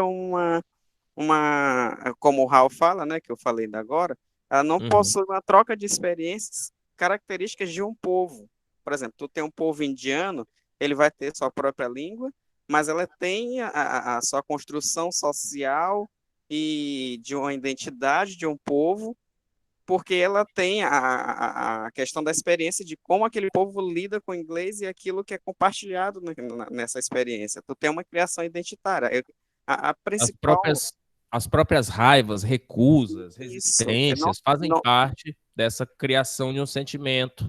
Exatamente. O Esperanto, ele é uma língua que ele não possui isso, porque ele não tem um povo exatamente que fala, ele não tem essa construção que leva a tudo. Ele é simplesmente uma língua que tem uma gramática muito fácil, mas que não deu certo porque ela perdeu a cultura e a identidade. Ela é só uma língua.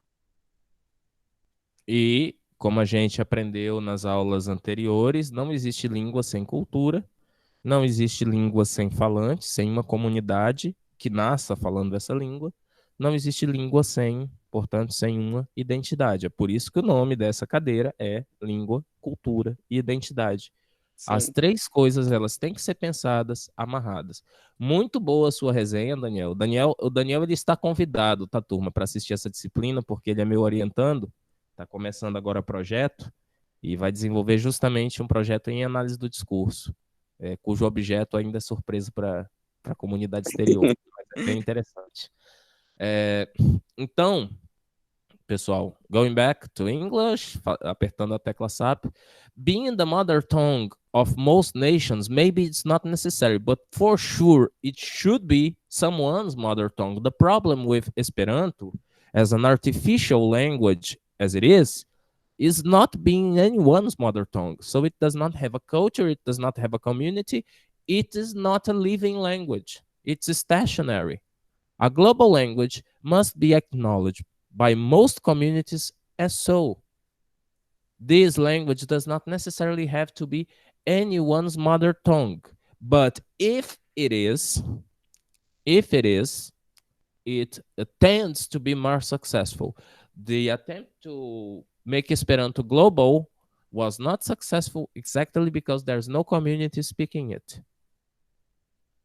Besides, it's not necessary that many people speak it all over the world as a mother tongue. Portugal is a very small country, but many nations speak Portuguese because of Portugal's ability to develop navigations. It's not a matter of how many people speak it, but a matter of how much power does that nation have so that it can develop scientifically, technologically, or culturally, or militarily in order to spread the language. And the role of English in India, for example, as official language, shows that. Why do you think in India English has become an official language even after India became independent from England. Como que vocês poderiam explicar o caso do inglês ser mantido na Índia, mesmo sendo a língua do colonizador, como língua oficial da Índia? Qual a situação linguística da Índia? Alguém sabe um pouquinho da situação linguística da Índia? Quantas línguas são faladas na Índia? No, I don't know. So I'll share. Wikipedia nem sempre é ruim, tá, gente? Às vezes é muito bom. I'll share some Wikipedia info with you.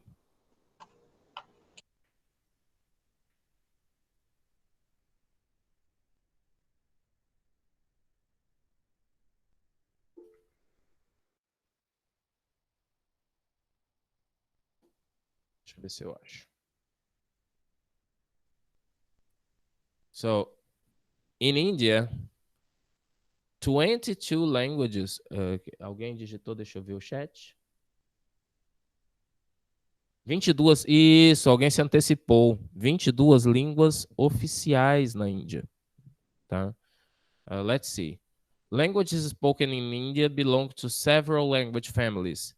The major ones being Indo-Aryan languages spoken by 78.05% of Indians, and the Dravidian languages spoken by 19.74% of Indians.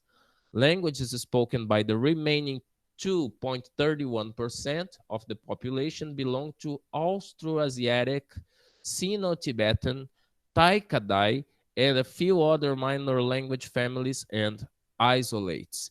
Okay, so this is enough to bring the problem I wanted to bring for you, the reflection I wanted to bring. In a country which speaks 22 languages, how can you understand each other? What do you need?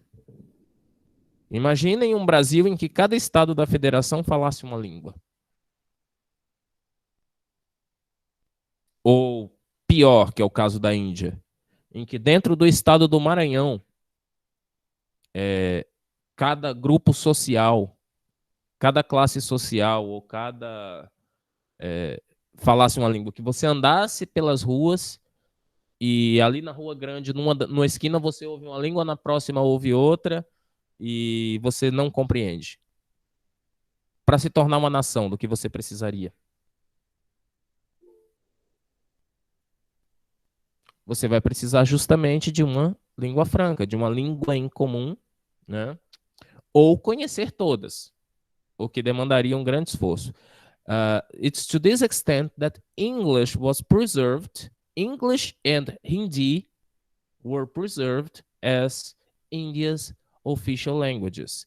English is what we call an official language, which is the language of the business, the language of trade, the language of official documents, the language to talk to foreigners, but they also speak Hindi, okay? And these other 22 languages, which were preserved.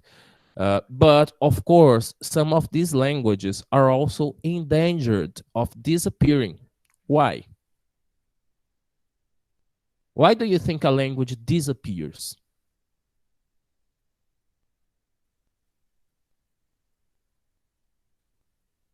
Why does a language disappear, guys?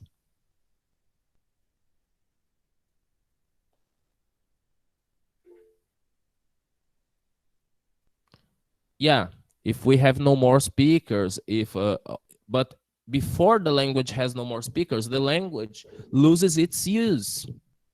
If it's not useful, it's like in evolution. If some part of your body is not useful, it tends to disappear. Yes. When the language lose powerful, economic powerful, cultural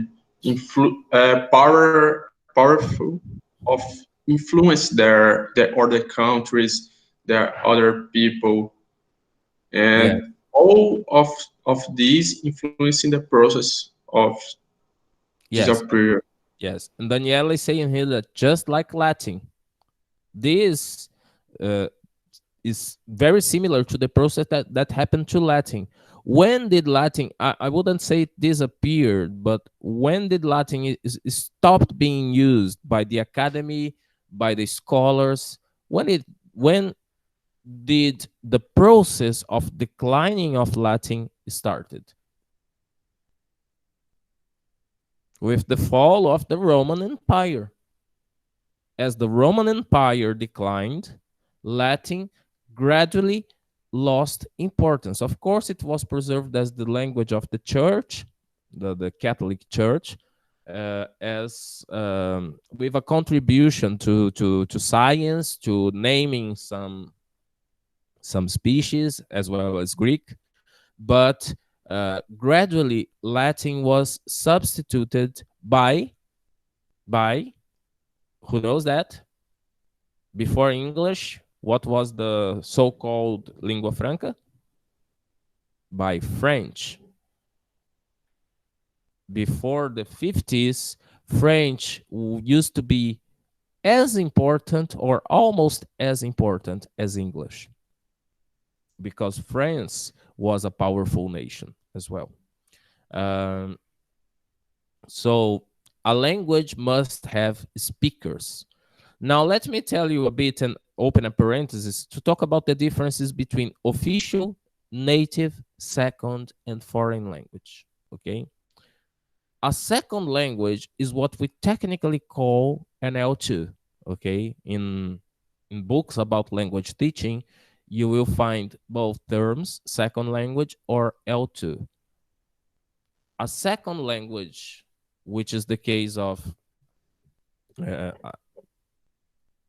for example, French in Canada, which is also official, okay? French is official in Quebec, uh, is a complement of language one with well-defined functions for each of them. For example, there's a language for media, for official documents, and so on. There's a language for the day by day to be spoken with the family. This day by day language is L1, is your native language. The language with more social functions, I mean, official functions, media functions, trade functions is language two in cases of bilingualism. Okay. Like in Paraguay, for example, is Spanish the official or the second language? What do you think? Or both? Did you know Paraguay is bilingual, right? Paraguay speaks Spanish and Guarani. What do you think is the role of Guarani? When do they use Guarani and when do they use Spanish? Has anyone here been to Paraguay? The the big difference between the official language and the native language, I think this is the idea is that the official language is a language that you choose to be teaching, to be used to economic, like translations, economic translations, or to be teaching in schools, to be Mm-hmm. used for for more. Prestige. It's the Yes, idea of prestige. Yeah. yes, but But prestige the is not a very native. good word because if you have a strong feeling with the language, for example, for me, going to Fortaleza and talking to my friends and say, e aí, macho? É prestígio. Isso é prestígio. É se Yeah, sentir parte de uma comunidade. Mas no sentido mais estrito mesmo de, né, língua do poder. A língua do poder. yes, The but language of the, power. the the native language is when you have some, for example, you use that language in your house to talk to your father, to your mother, to your friends. It happens also in Africa when you see you have English or French or Portuguese from Portugal, like the official language, but it's only used in school, in the place that you work, or when you have to speak from to other countries, other peoples, for a purpose more serious. But the language that they use in the house is the the the other language, like the other accents from their own. Tem uma So dimensão afetiva, no caso, para ele. yes, yes, and sometimes it's quite difficult to handle this varieties of uh, accents or languages, because when you have to learn you the French as a language to use in a school, but you also have to preserve your own language from your own people, that Uhum. you have your own identity, your own culture. So it is difficult to these people to preserve this kind of identity, cultural sharing experience that you have to preserve, just to Uhum. not let the language dies. Uhum.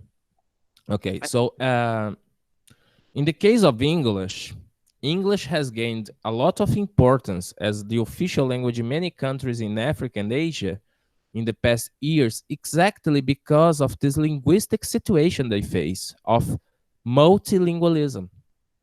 So, as someone said, I think it was Giovanna, uh, we need, or they needed, a language to put everybody together. And English, being the language of the colonizer, played this role. And the appropriation of English, or the maintenance of English as an official language, managed to produce this feeling of nation. Although the immense diversity that we can find in African and Asian countries in linguistic terms, not only there. In America, we don't have this linguistic diversity due to the genocide of many native communities, or to the process of acculturation, which we discussed when we read Laraya. Now, a foreign language is the situation that happens in Brazil.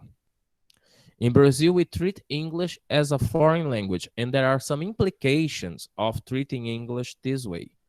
A foreign language is another way to contribute to make a language reach a global status, so that there are policies developed by countries which intend to promote their language as a not global, but at least a regional language as a foreign language, to give them a status.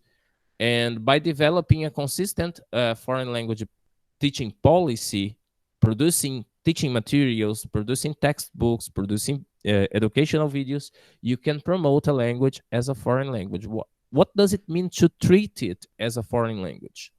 In Brazil, it's not considered indispensable. I mean, it is not, although it's in the curriculum, the school curriculum, it is not, its oral abilities are not considered indispensable. You should just read what we call English for specific purposes, or inglês instrumental. O que nós temos no ensino de inglês brasileiro não é um desejo de gerar uma fluência oral, mas a capacidade de leitura e compreensão textual na língua estrangeira numa área específica. É assim que o Enem testa vocês. O Enem testa a capacidade de vocês lerem e compreenderem e se expressarem sobre aquela língua estrangeira, se não me engano, em português. É isso? A prova de inglês do Enem como está agora? Vocês respondem em inglês ou em português? As opções estão, a maioria das vezes, em inglês mesmo. Em inglês, certo. Na FUVEST, por exemplo, tem escrita. né, no vestibular da USP, você precisa redigir, mas essa redação é em português. Então você lê em inglês, interpreta e se manifesta em português. No Brasil, o ensino de inglês, da suposta fluência, the so-called fluency, is not state responsibility. It's not in the hands of the public administration to promote language fluency, English fluency. English is a foreign language, not a second language. If it were a second language, the state would have to develop language policy to make the population fluent in English. Now, what happens here is that it's considered an extra knowledge, or as our friend, quem foi que falou que ele considerava como um diferencial? Eu tive até um depoimento aqui, acho que foi Jéssica, né? Jéssica mencionou, é um diferencial. E é exatamente esse tipo de discurso que eu coletei quando eu fiz o meu TCC sobre a forma como os alunos de língua estrangeira de um curso de idiomas se relacionavam com a língua. Alunos adultos. Olha, eu faço porque é um diferencial, seja no trabalho, seja na comunidade, seja para adquirir admiração do outro, é sempre considerado como algo a mais. Ora, se é a mais, não é parte do pacote básico, né? Tratar como língua estrangeira, portanto, é jogar na mão de setores da economia educacional, do mercado educacional, a tarefa de dar a fluência. A tarefa do Estado é dar a competência de leitura e interpretação textual. A tarefa da fluência é uma questão de mercado. Portanto, o inglês no Brasil é tratado como quem pega a palavrinha? No Brasil, o inglês é um objeto de consumo. É uma mercadoria. Ok? Inglês é mais um produto que você pode comprar e pagar em 10 vezes sem juros no cartão de crédito. É assim ou não é? Quem é professor de inglês aqui sabe que nas campanhas de rematrícula nós somos transformados em verdadeiros garotos propaganda, não é verdade? Somos levados a fazer o nosso aluno se matricular. Inclusive, as nossas avaliações, não pouco frequentes, são afetadas, né? O nosso processo de avaliação é afetado pelo fator rematrícula, não é verdade? Olha, você não pode reprovar fulano, que senão ele vai largar o curso e tal, e a gente vai à falência. E indo à falência, você não tem o seu emprego, né? Esse nem sempre é colocado de maneira tão explícita, mas a gente sofre pressões, ao menos eu sofri algumas, para não reprovar alunos de maneira a não desencorajá-los a comprar o produto. Isso geralmente acontece nos cursos de inglês mesmo. Uma colega minha é professora de inglês, em curso de língua estrangeira, e o que aconteceu foi que alguma parte dos alunos não tinham para passar para o intermediário 2, e ela reprovou no intermediário 1, só que como foi uma grande quantidade, as próprias diretoras do curso foram lá, não, aprova eles, senão eles vão começar a tirar aqui, etc. E aí as próprias coordenadoras lá aprovaram os alunos, mesmo eles não tendo nível para poder passar para o intermediário 2.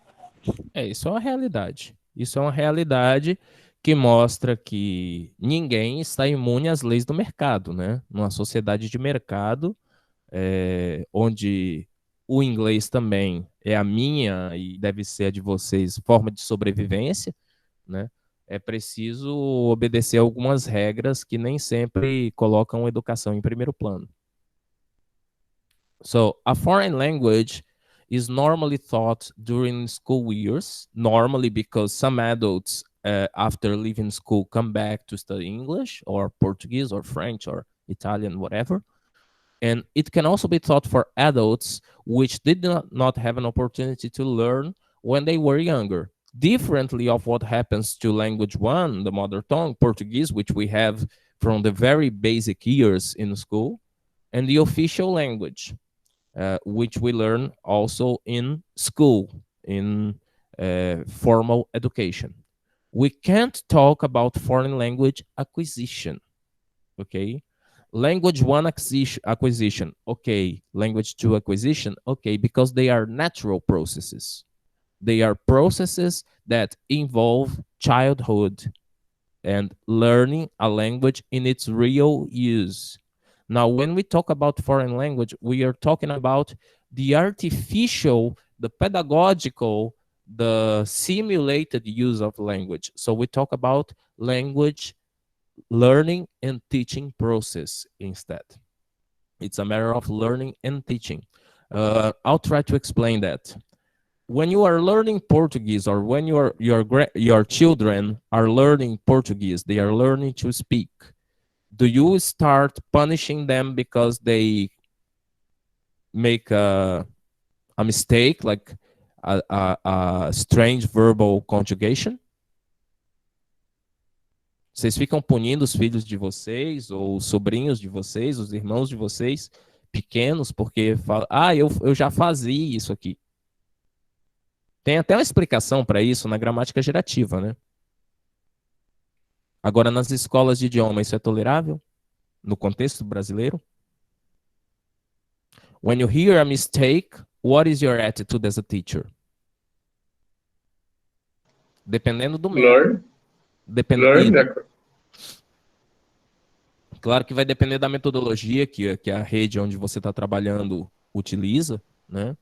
Mas ou imediatamente ou algum tempo depois, a sua tendência como professor é corrigir, é trazer aquela estrutura, é falar, olha, não é assim, é de outro modo, né? Existe uma necessidade da correção. No caso da aquisição linguística, essa correção ela é adquirida com o tempo, com a observação continuada, com a socialização. No caso da língua estrangeira, essa correção ela é adquirida por meio do aprendizado de regras gramaticais a partir de livros-texto, a partir da realização de exercícios. Essa é a diferença entre tratar uma língua como língua 2 ou como língua estrangeira. Na língua estrangeira, quase sempre, por mais moderno que o método se diga, quase sempre a gramática está lá, marcando presença. A gramática, e quando eu digo a gramática, óbvio que existe uma gramática do português informal, das diversas variantes, mas quando eu falo a gramática, eu estou falando a gramática da norma culta, da dita norma culta, porque todas as normas são cultas, uma vez que a gente aprendeu que cultura está em toda parte, mas da dita norma culta, norma padrão. Então, essa é uma das diferenças.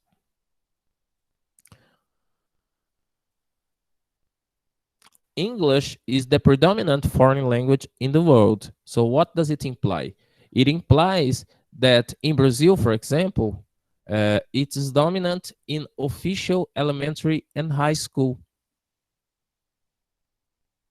Quem aqui, de fato, considera que aprendeu inglês só com a escola? Com a escola formal? Seria possível? É possível? Ou seria não? Seria, a gente sabe que seria a depender de vontade política, né, e de bastante pesquisa também. Mas é possível hoje, no contexto brasileiro, dizer que alguém saiu fluente em inglês apenas com o inglês ensinado se não me engano, do 6º ano até o 3º ano do ensino médio? Não. Impossível. E por que não? E quando eu pergunto por que não, é uma pergunta bem capciosa mesmo. Eu quero que vocês reflitam. Falta hora-aula, falta metodologia, falta material, não é nem que... Eu acho que a culpa quase nunca é dos professores, sabe? Uhum. É das condições que são dadas, os conteúdos que são impostos pelo MEC, vários fatores que influenciam. Não tem como você aprender uma língua se você não fala, se você não interage. E o inglês é pura regra gramatical na escola. São provas para você acertar a questão do Enem. Uhum. So, é exatamente o que a gente estava falando. That's exactly the point. You learn English from a grammatical perspective, aiming at being able as a technique. You don't learn a language as someone's official native language.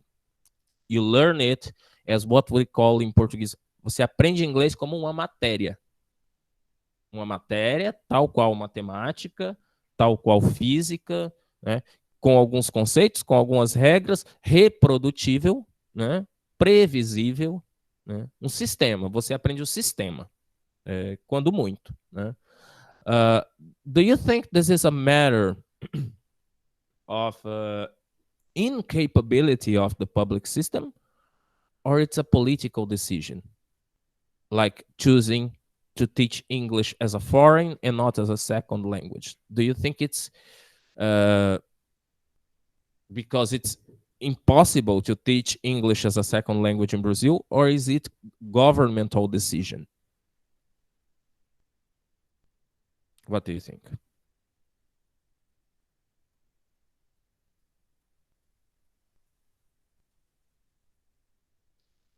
Daniel fala aqui, né, que não é possível devido a vários fatores que envolvem qualidade de ensino, abordagem, preparação, dentro e fora da escola, sim. Mas e aí, gente? Isso é uma incapacidade nossa, intrínseca, ou é uma decisão pública, do poder público? Quando eu falo público, eu falo das instâncias decisórias de poder.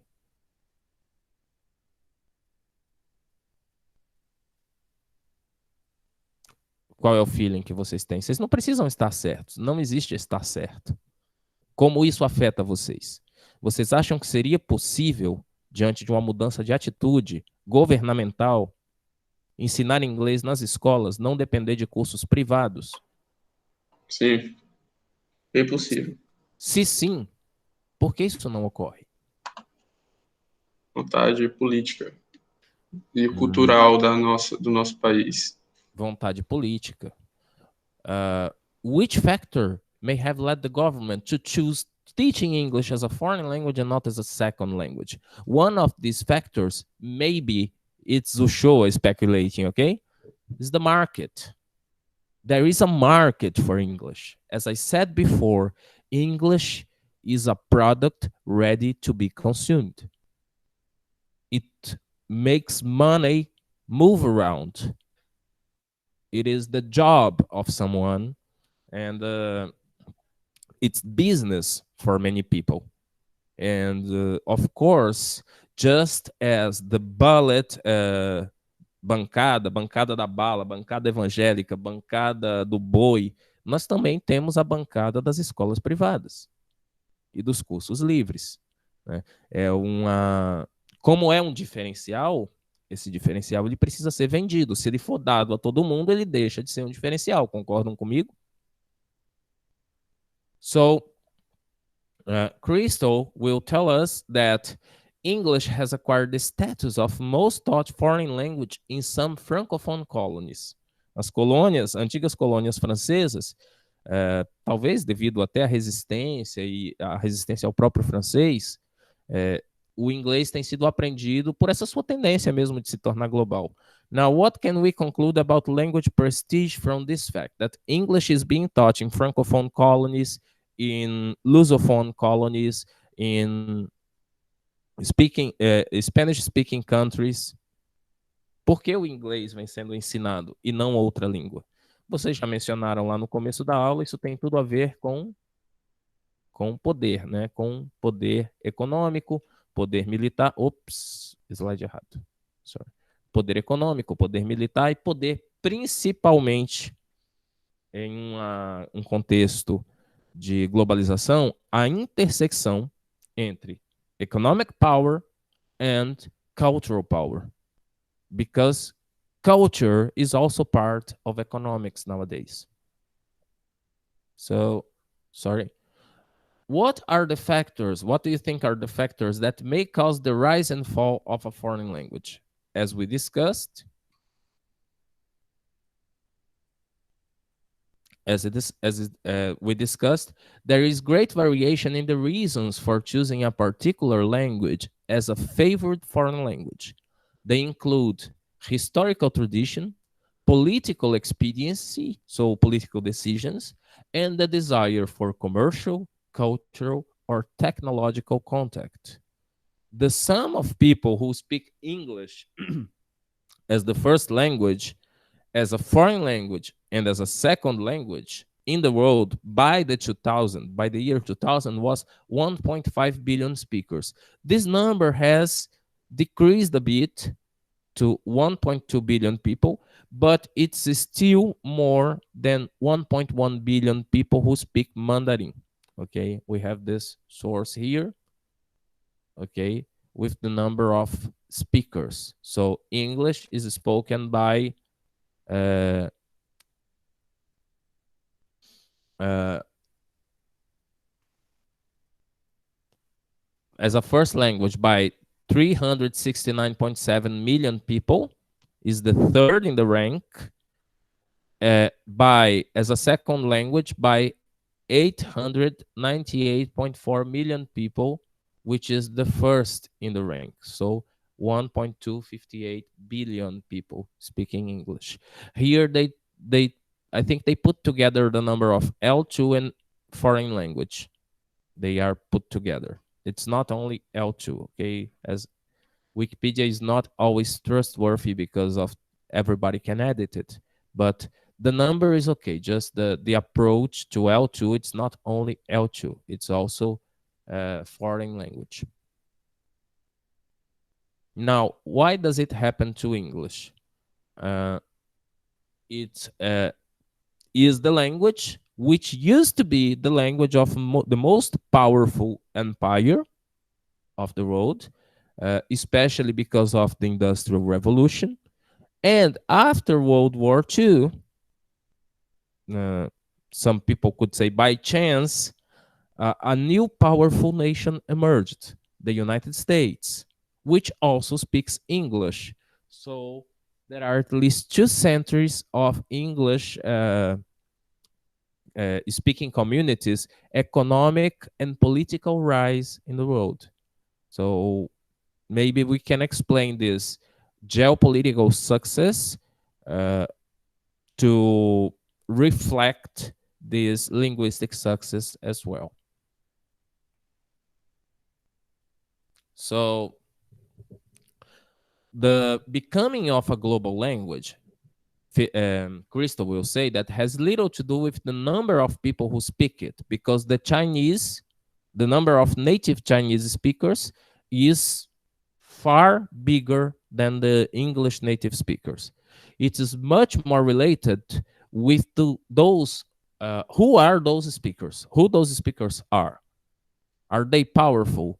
Are they economically developed? Are they technologically included? So the factors are military, cultural, and economic. Crystal will say that language has no independent existence, living in some sort of mystical space apart from the people who speak it. Language exists only in the brains and the mouths and the ears and hands and eyes, and I'd say in the hearts of its users, because there's also the affective dimension. When they succeed on the international stage, their language succeeds. When they fail, their language fails. And Latin, with the fall of the Roman Empire, also declined. So let's deconstruct some myths about English language teaching. It is often suggested that there must be something inherently beautiful or logical about the structure of English in order to explain why it's now so widely used. Like English has less grammar than other languages.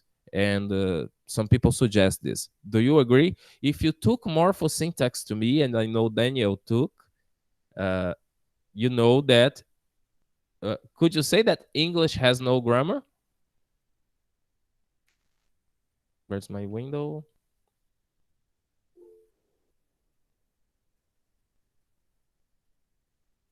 It has grammar. Of course it does. But would you say English grammar is simpler? Have you taken morphosyntax? English has less grammar, am I right? Portuguese has more grammar than English. Portuguese has more rules than English. Is it right?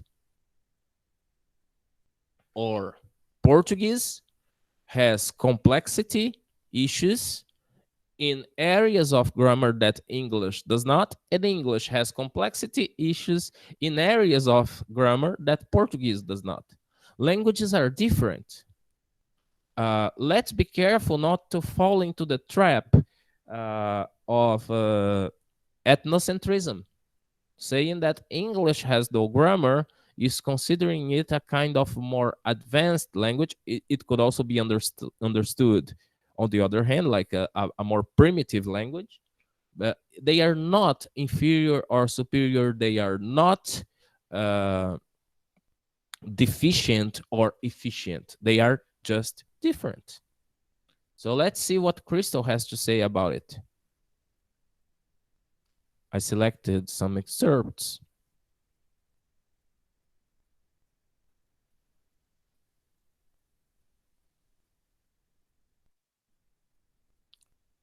He says, why a language becomes a global language has little to do with the number of people who speak it. It is much more, this quote I have shown you, it is much more to do with who those speakers are. Latin became an international language throughout the Roman Empire, but this was not because the Romans were more numerous than the peoples they subjugated.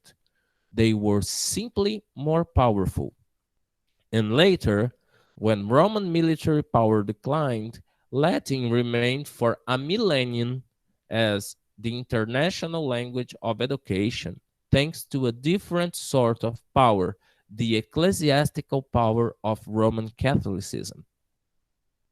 There is the closest of links between language dominance and economic, technological, and cultural power too. And this relationship will become increasingly clear as the history of English is told, and he will do that in chapters 2 and 4.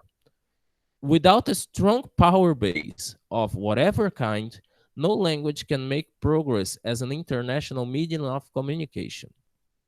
Language has no independent existence, living in some sort of mystical space apart from the people who speak it.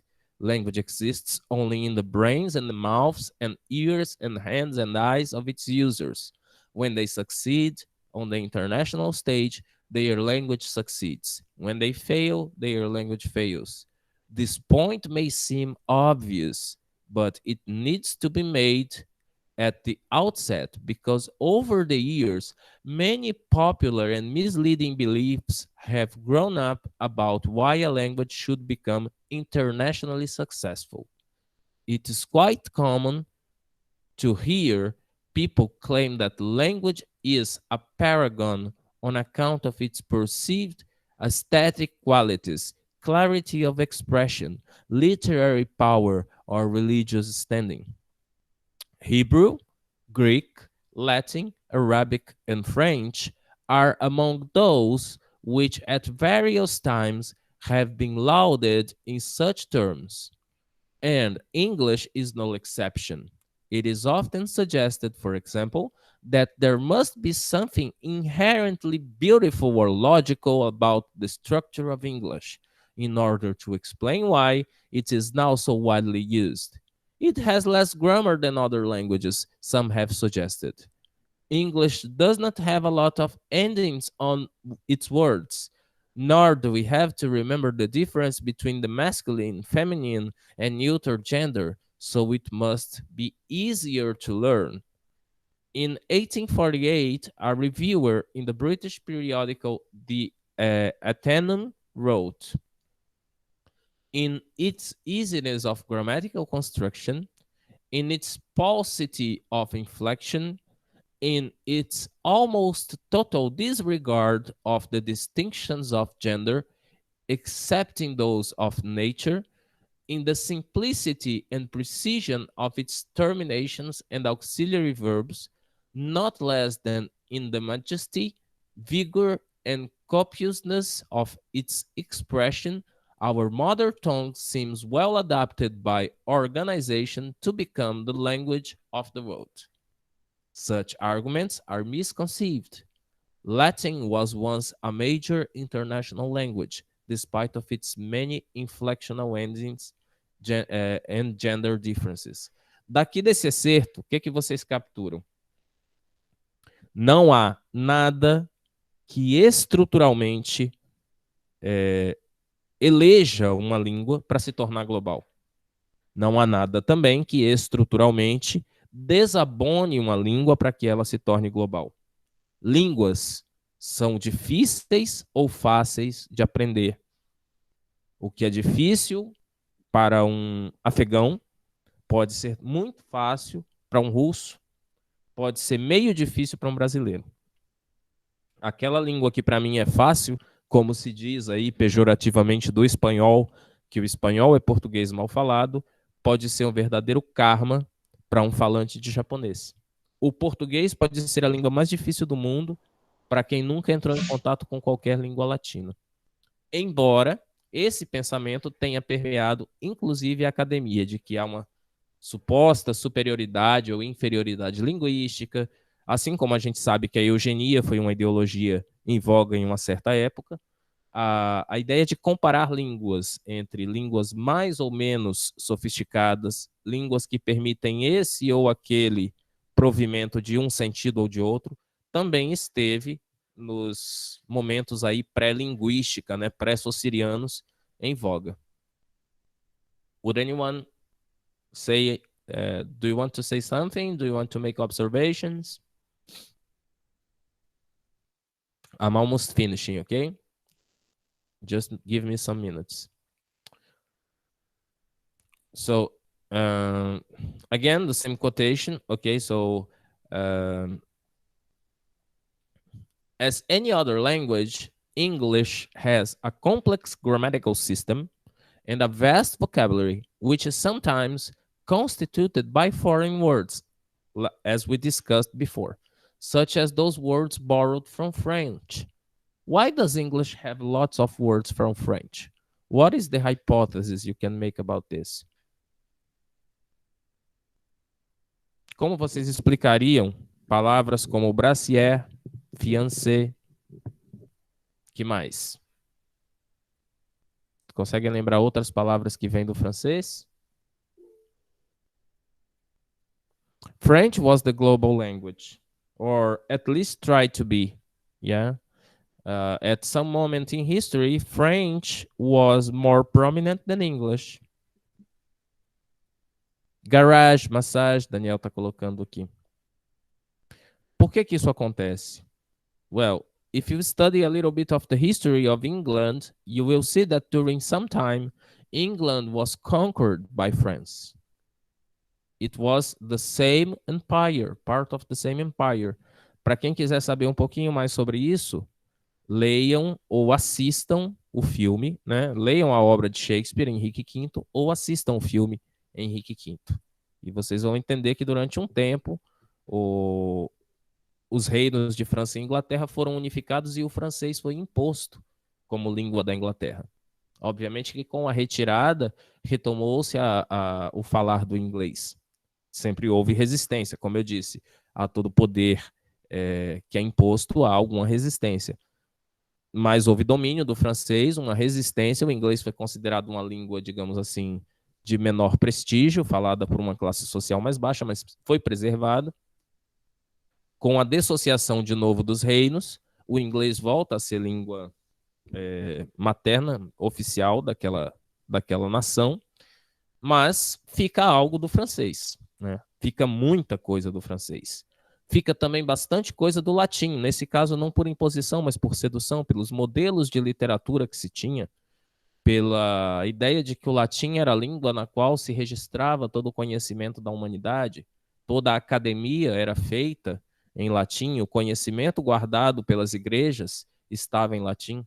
Então, a língua que a gente aprende hoje é bem mais romanizada, ela é bem mais românica do que o inglês digamos assim, medieval, com o qual, no qual foram escritas obras como as obras de Shakespeare ou de John Donne, ou qualquer outro, Yeats, ou qualquer outro poeta daquela nação. Alguém falou algo? Deixa eu ver, deixa eu achar.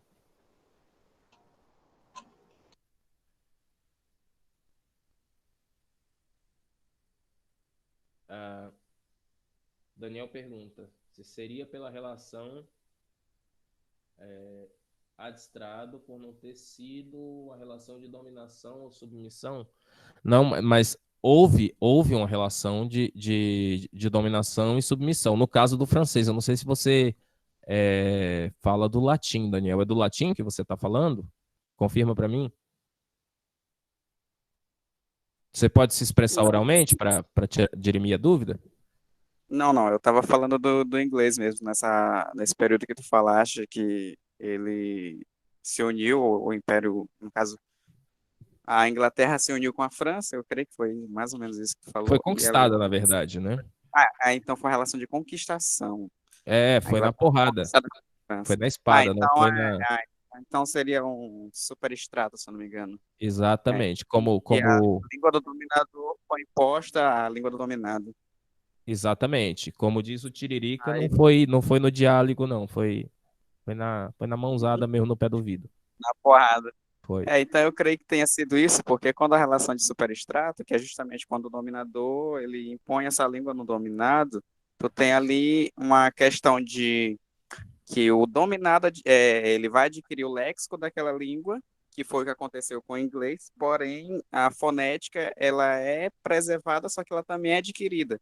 Daí a gente tem essas palavras, por exemplo, apesar de elas terem uma construção parecida com a do inglês, por exemplo, massage, ela tem uma fonética levada para o francês.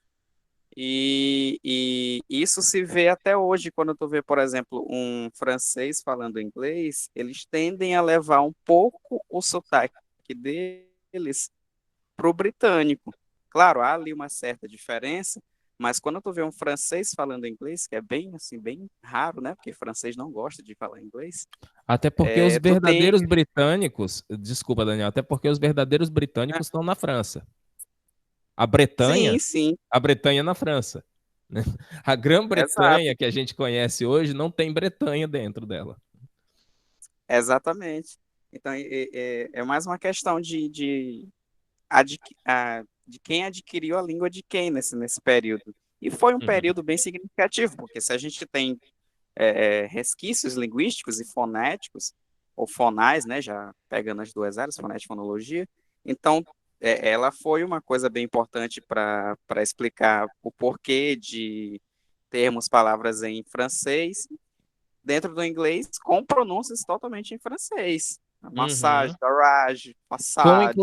inclusive com o acento distintivo, fiancé e fiancé, com duplo e acento agudo. Exato. E para te ver que o acento, ele não possui acento gráfico em inglês, porque ele não Uhum. necessita disso. Então, se tu tem isso em uma palavra ou outra, no caso fiancé, tu já vê que ela não é uma palavra oriunda exatamente do inglês. Muita Ela, coisa no inglês não é do inglês, mas muita coisa. exatamente. O inglês hoje ele é tudo, né? Menos uma língua germânica, digamos assim. Ele é germânica também, né? Eu vou passar depois, vou recomendar um documentário para vocês da BBC, né? Chamado The Mother Tongue. Eu vou colocar o link em seguida. Se eu não colocar disponível hoje, eu vou selecionar alguns fragmentos para disponibilizar esse link amanhã, né? Mas eu acho que a gente também poderia, não estava no programa, mas eu acho que eu poderia recomendar a vocês que a gente assistisse, né? E eu particularmente vou assistir durante o meu fim de semana o filme Henrique V, tá? Que é baseado na obra do Shakespeare, que vai explicar esse período. Se eu não me engano, eu posso estar enganado, tá? Eu posso estar equivocado, mas é referente ao período da Guerra das Duas Rosas, né? E ele explica tanto o processo de conquista, né, da Inglaterra pela França, quanto o processo depois posterior de separação e de reconstrução da identidade inglesa. Certo? Vamos adiante, então.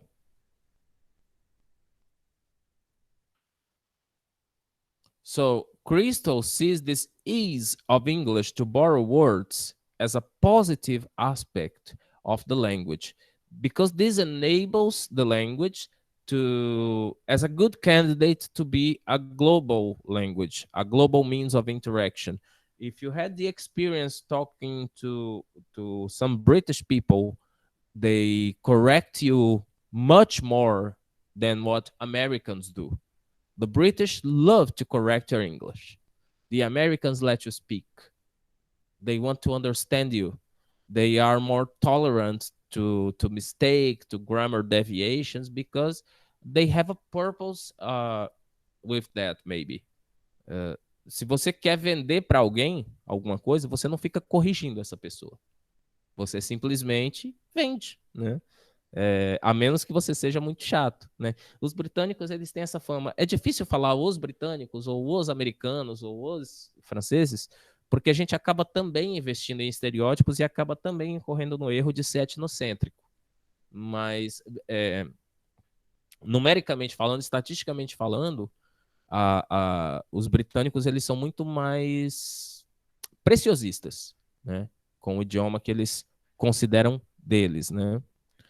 So, for Crystal, English lexicon is much more Romance than Germanic. Vamos ver essa citação em que ele fala que o léxico do inglês de hoje, do inglês moderno, é muito mais romano, né, de origem românica, do que germânica.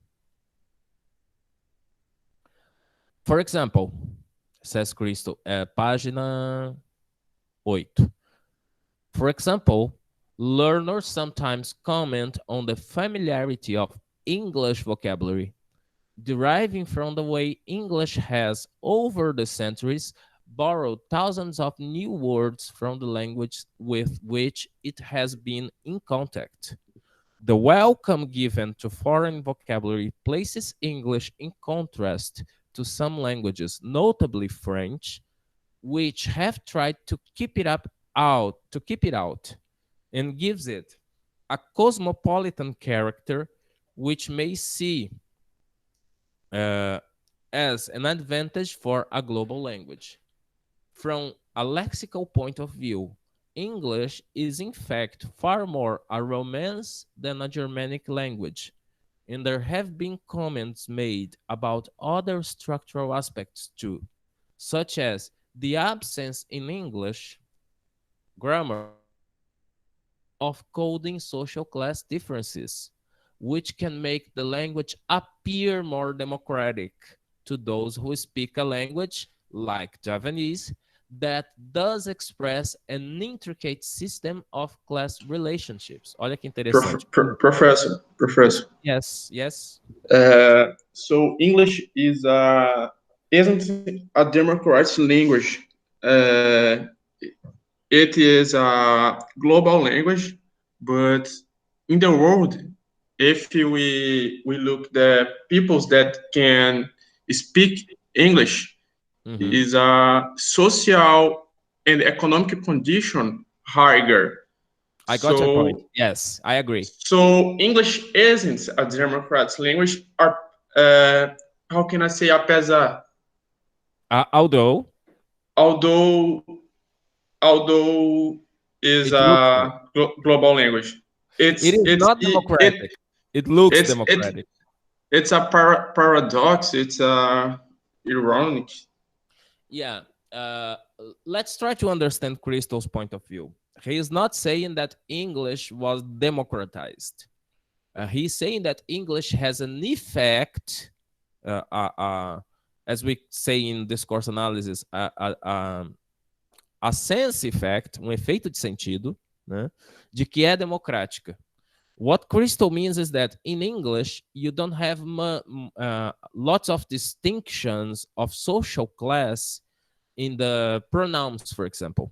Os pronomes de tratamento, As palavras que se escolhe para falar entre interlocutores, elas não marcam tanto a classe social das pessoas, como no caso de algumas outras línguas. E aí ele menciona o javanês, né?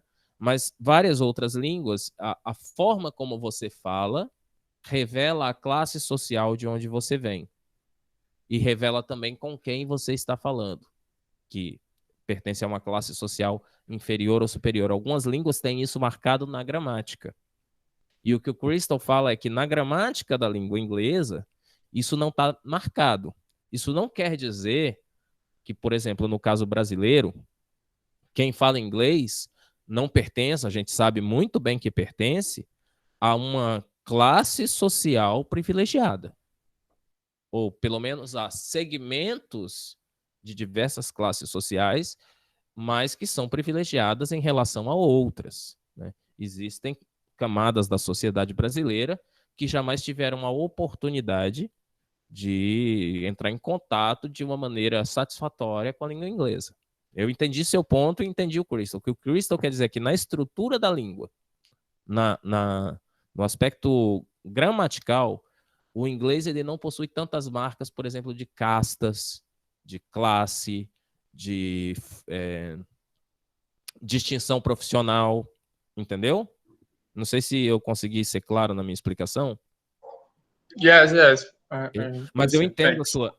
I got your point. I got your worriness about the fact that English is a social exclusion mechanism.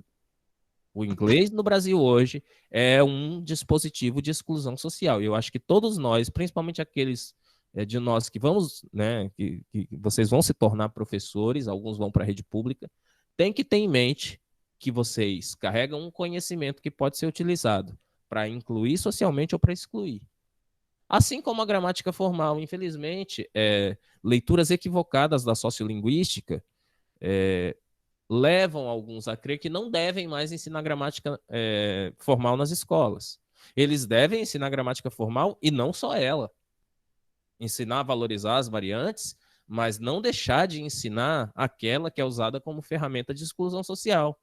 É por meio do fornecimento daquela que era uma ferramenta de exclusão social que você faz você faz não, mas você contribui para o processo de inclusão. Se você mantém o cara fora daquilo, aquilo continua sendo um dispositivo de exclusão. Ok? Let's move on.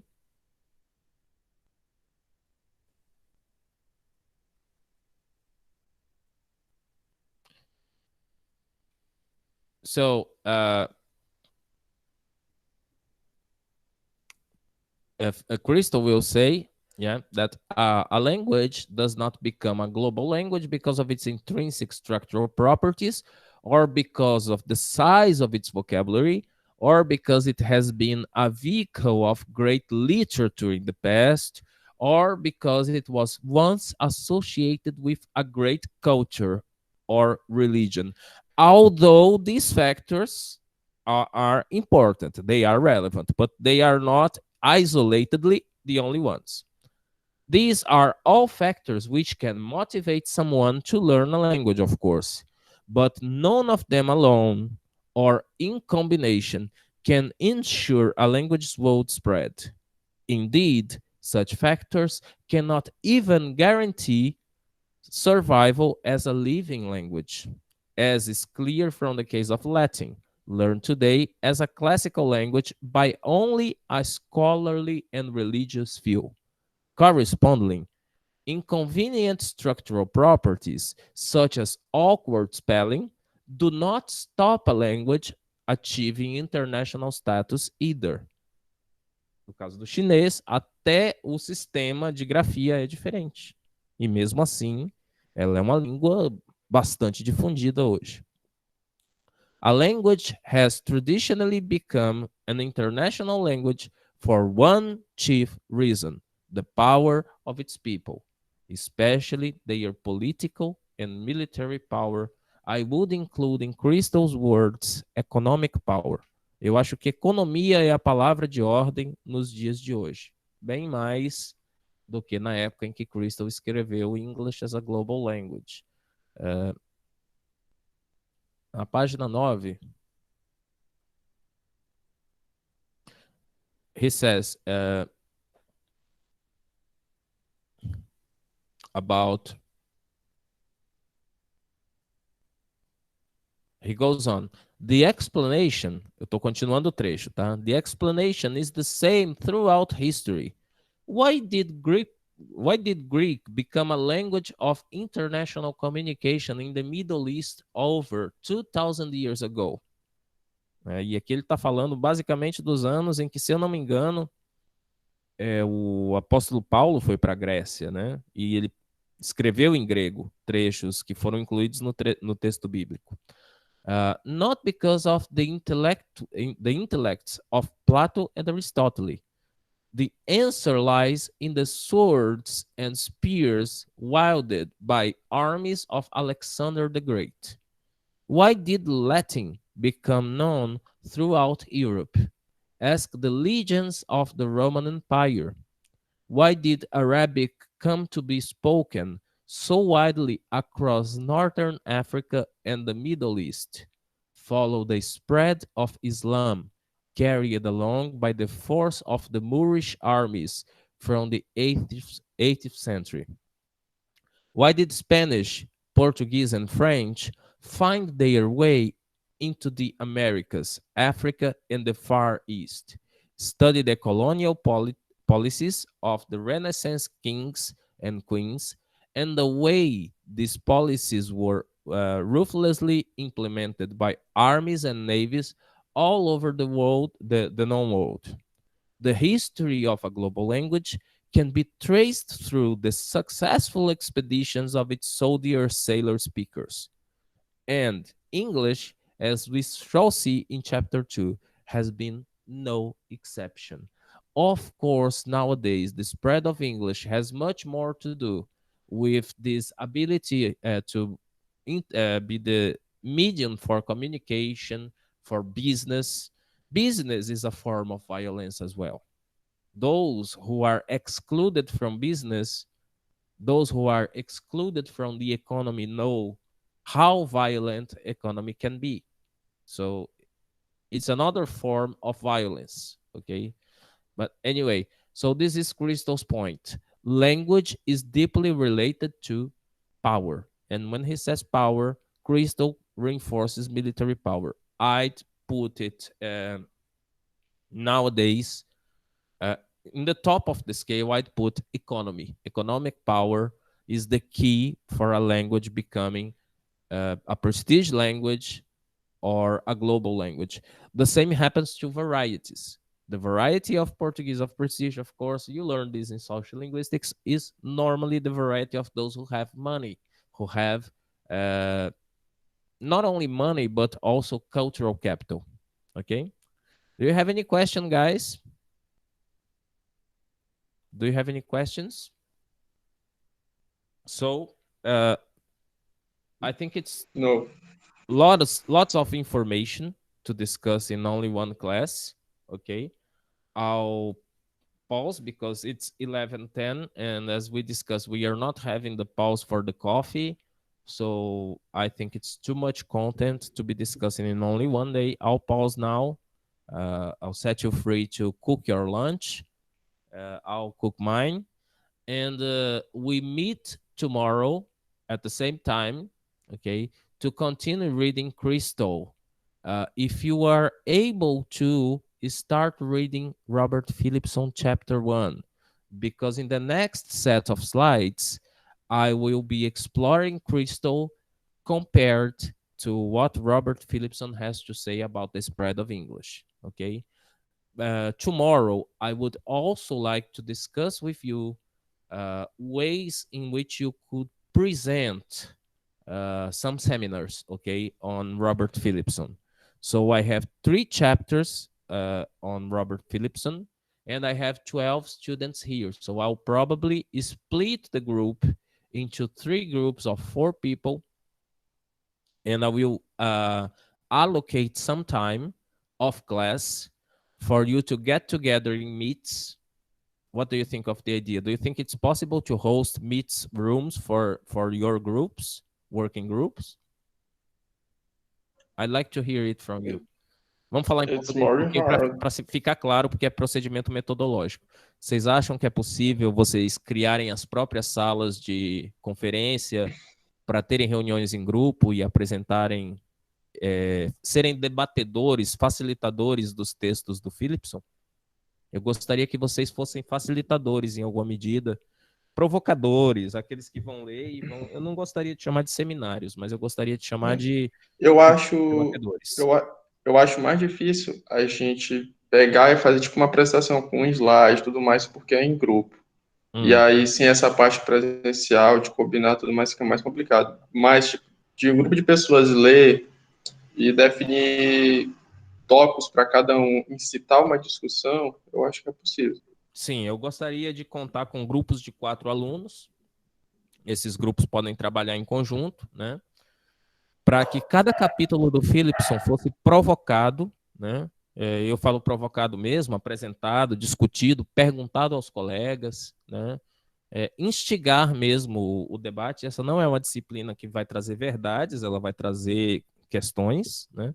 Então, gostaria que vocês, a cada 4 pessoas, e já pensem em se organizar em grupos de 4 pessoas, fossem provocadores, né, do debate, fossem aqueles que vão propor o debate no Philipson. Nós já temos a leitura do Crystal apresentada por mim, vocês podem usar esse procedimento que eu uso, de compartilhar o PDF na tela, de alguém hosteia a sala, né? Inclusive eu posso estabelecer isso, que eu não sei se aqui eu posso dar poderes para alguém compartilhar a tela. Será que eu posso? Alguém sabe dizer? Se aqui pelo Meet eu posso dar poderes a vocês para compartilharem tela, tornar vocês administradores? Deixa eu ver. Professor, Sim. todo mundo pode compartilhar a tela. Ah, que maravilha!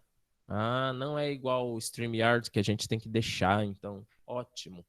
Então, vocês compartilham a tela, vocês podem mostrar o PDF, vocês podem fazer um PowerPoint se sentirem à vontade. Gente, PowerPoint não faz a aula ser boa, nem a apresentação ser boa. Acho que as minhas aulas são uma prova disso. Quando eu engato a segunda marcha e falo sem o PowerPoint, eu falo melhor do que com o PowerPoint. Ele mais me segura do que me ajuda. Um tempo atrás ele me ajudou muito, mas hoje ele mais me segura.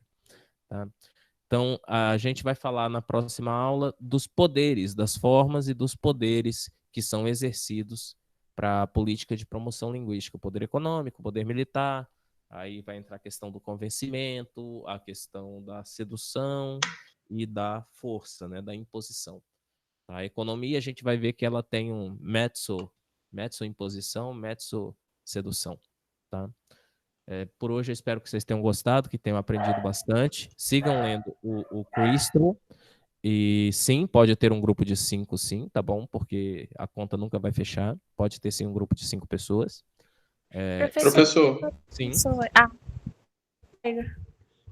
não pode Não ouvi. falar. Pode repetir? E quantas pessoas essa aula? Porque, tipo assim, tem algumas pessoas aqui que, por exemplo, não estão matriculadas, como uma amiga minha que está assistindo as suas aulas, ela não está matriculada. Ah, ela tá eu assistindo acho que pelo streaming?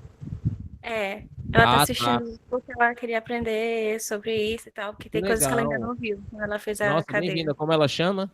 Natália. Ô, Natália, tudo bom? Seja bem-vinda. Natália, da próxima vez, para poder entrar na sala, você manda um e-mail para mim. O pessoal tem meu e-mail, mas eu vou colocar aqui no chat de novo. José. Ah, não, talvez não apareça para você porque você não está no chat. E eu não sei escrever na tela. José.uchoa, josé.uchoa@ufma.br, tá? Manda um e-mail para mim solicitando participação, que eu, quando começar a aula, eu vou lembrar de adicionar você entre os alunos aqui para participar aqui no chat também e poder falar com áudio e poder participar, tá? Os demais a mesma coisa. Ela tá na sala, já respondeu pro senhor no chat já. É verdade que eu botei o link no Siga, né? Vocês pegam um link e com o link vocês conseguem entrar, tá certo. Eita! E eu era bom de tecnologias digitais no passado, mas eu estacionei, fui escrever tese de doutorado. Vamos lá. Então, assim, na próxima aula... É a velhice, pô. Oi? É a velhice. A gente vai ficando, tá? Acontece com todo mundo. Vai acontecer com você também, tá, seu filho da mãe? Acontece com todos. Então, assim, gente. Eu não, você Amanhã joga a pra gente. sempre. Oi? Não, mas ó, a careca aqui não nega, né? Mas assim, amanhã a gente então discute a divisão dos grupos. Eu gostaria que vocês usassem algo parecido, mas usem aquilo que vocês sentem à vontade. Não quer usar PowerPoint? Não usa PowerPoint. Quer usar uma lousa interativa? Usa. Quer usar só o gogó? Usa o gogó. Vai falando. O importante é que vocês façam uma boa provocação de leitura quando a gente chegar no Philipson, tá bom? O Crystal vocês deixam comigo. Continuem lendo o Crystal, tá? Até. Deixa eu ver aqui o tópico. Só um minutinho que eu já digo para vocês até onde vocês continuam lendo Crystal.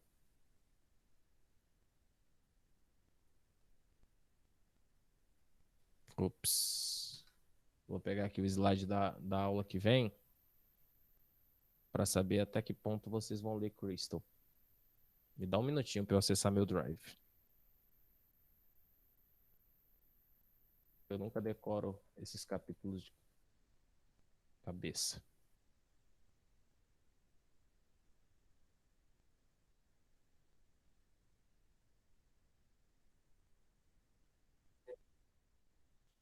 Depois me disponibiliza esses textos que ele puxou, Sim, que eu não Daniel. tenho acesso a ele por conta de Com não estar certeza, cadastrado na com disciplina. certeza. Farei isso sim, tá? Vocês vão lá por The Need of a Global Language, The Spread of English. Vocês vão ler o Crystal até a página.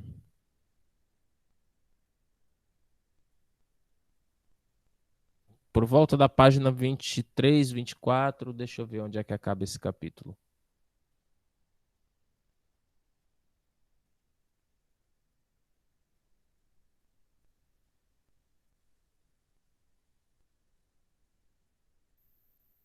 Só um minutinho, gente. Eu sei que vocês não estão vendo nada, mas.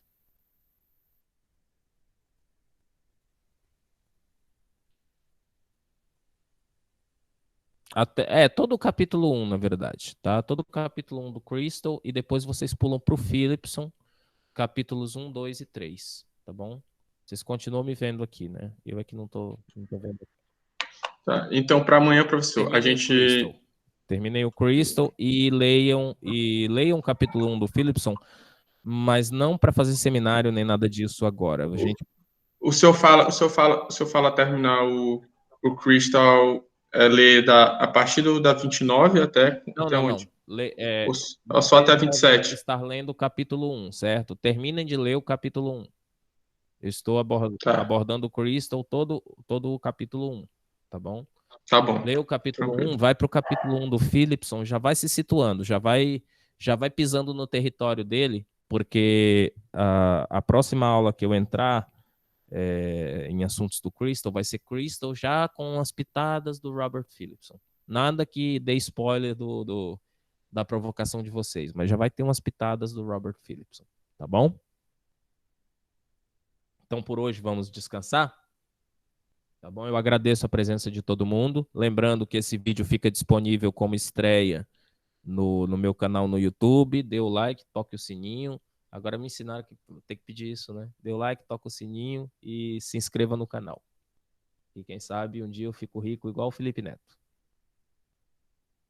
Mais bonito que ele. Um abraço, gente. A hora, professor. Valeu, falou. Tchau. Até amanhã. Tchau, gente. Se alguém precisar sempre de um apoio, tirar uma dúvida, eu tô sempre aqui 10 minutos antes, tá? Na sala. Tá, valeu. Agora acho que é só fechar, né? Professor, Sim, querido. só uma pergunta. O seminário vai ser todo em inglês? Aí vai variar. Eu gostaria que vocês tentassem. Se vocês acharem que é um fator impeditivo, eu prefiro qualidade, eu prefiro que vocês tenham qualidade de exposição, né? Do que ficar aquela coisa se forçando, se martirizando. Mas se para vocês não for um grande martírio, eu gostaria de ver vocês apresentarem em inglês, sim, tá? Não vou punir quem não apresentar em inglês, mas vou bonificar quem fizer isso. Tá bom, obrigada. Tá joia, então. Mais alguém tem dúvida? Então, vejo vocês amanhã. Quer dizer, vejo vocês não. Vocês me veem que vocês não mostram a cara de vocês pra mim?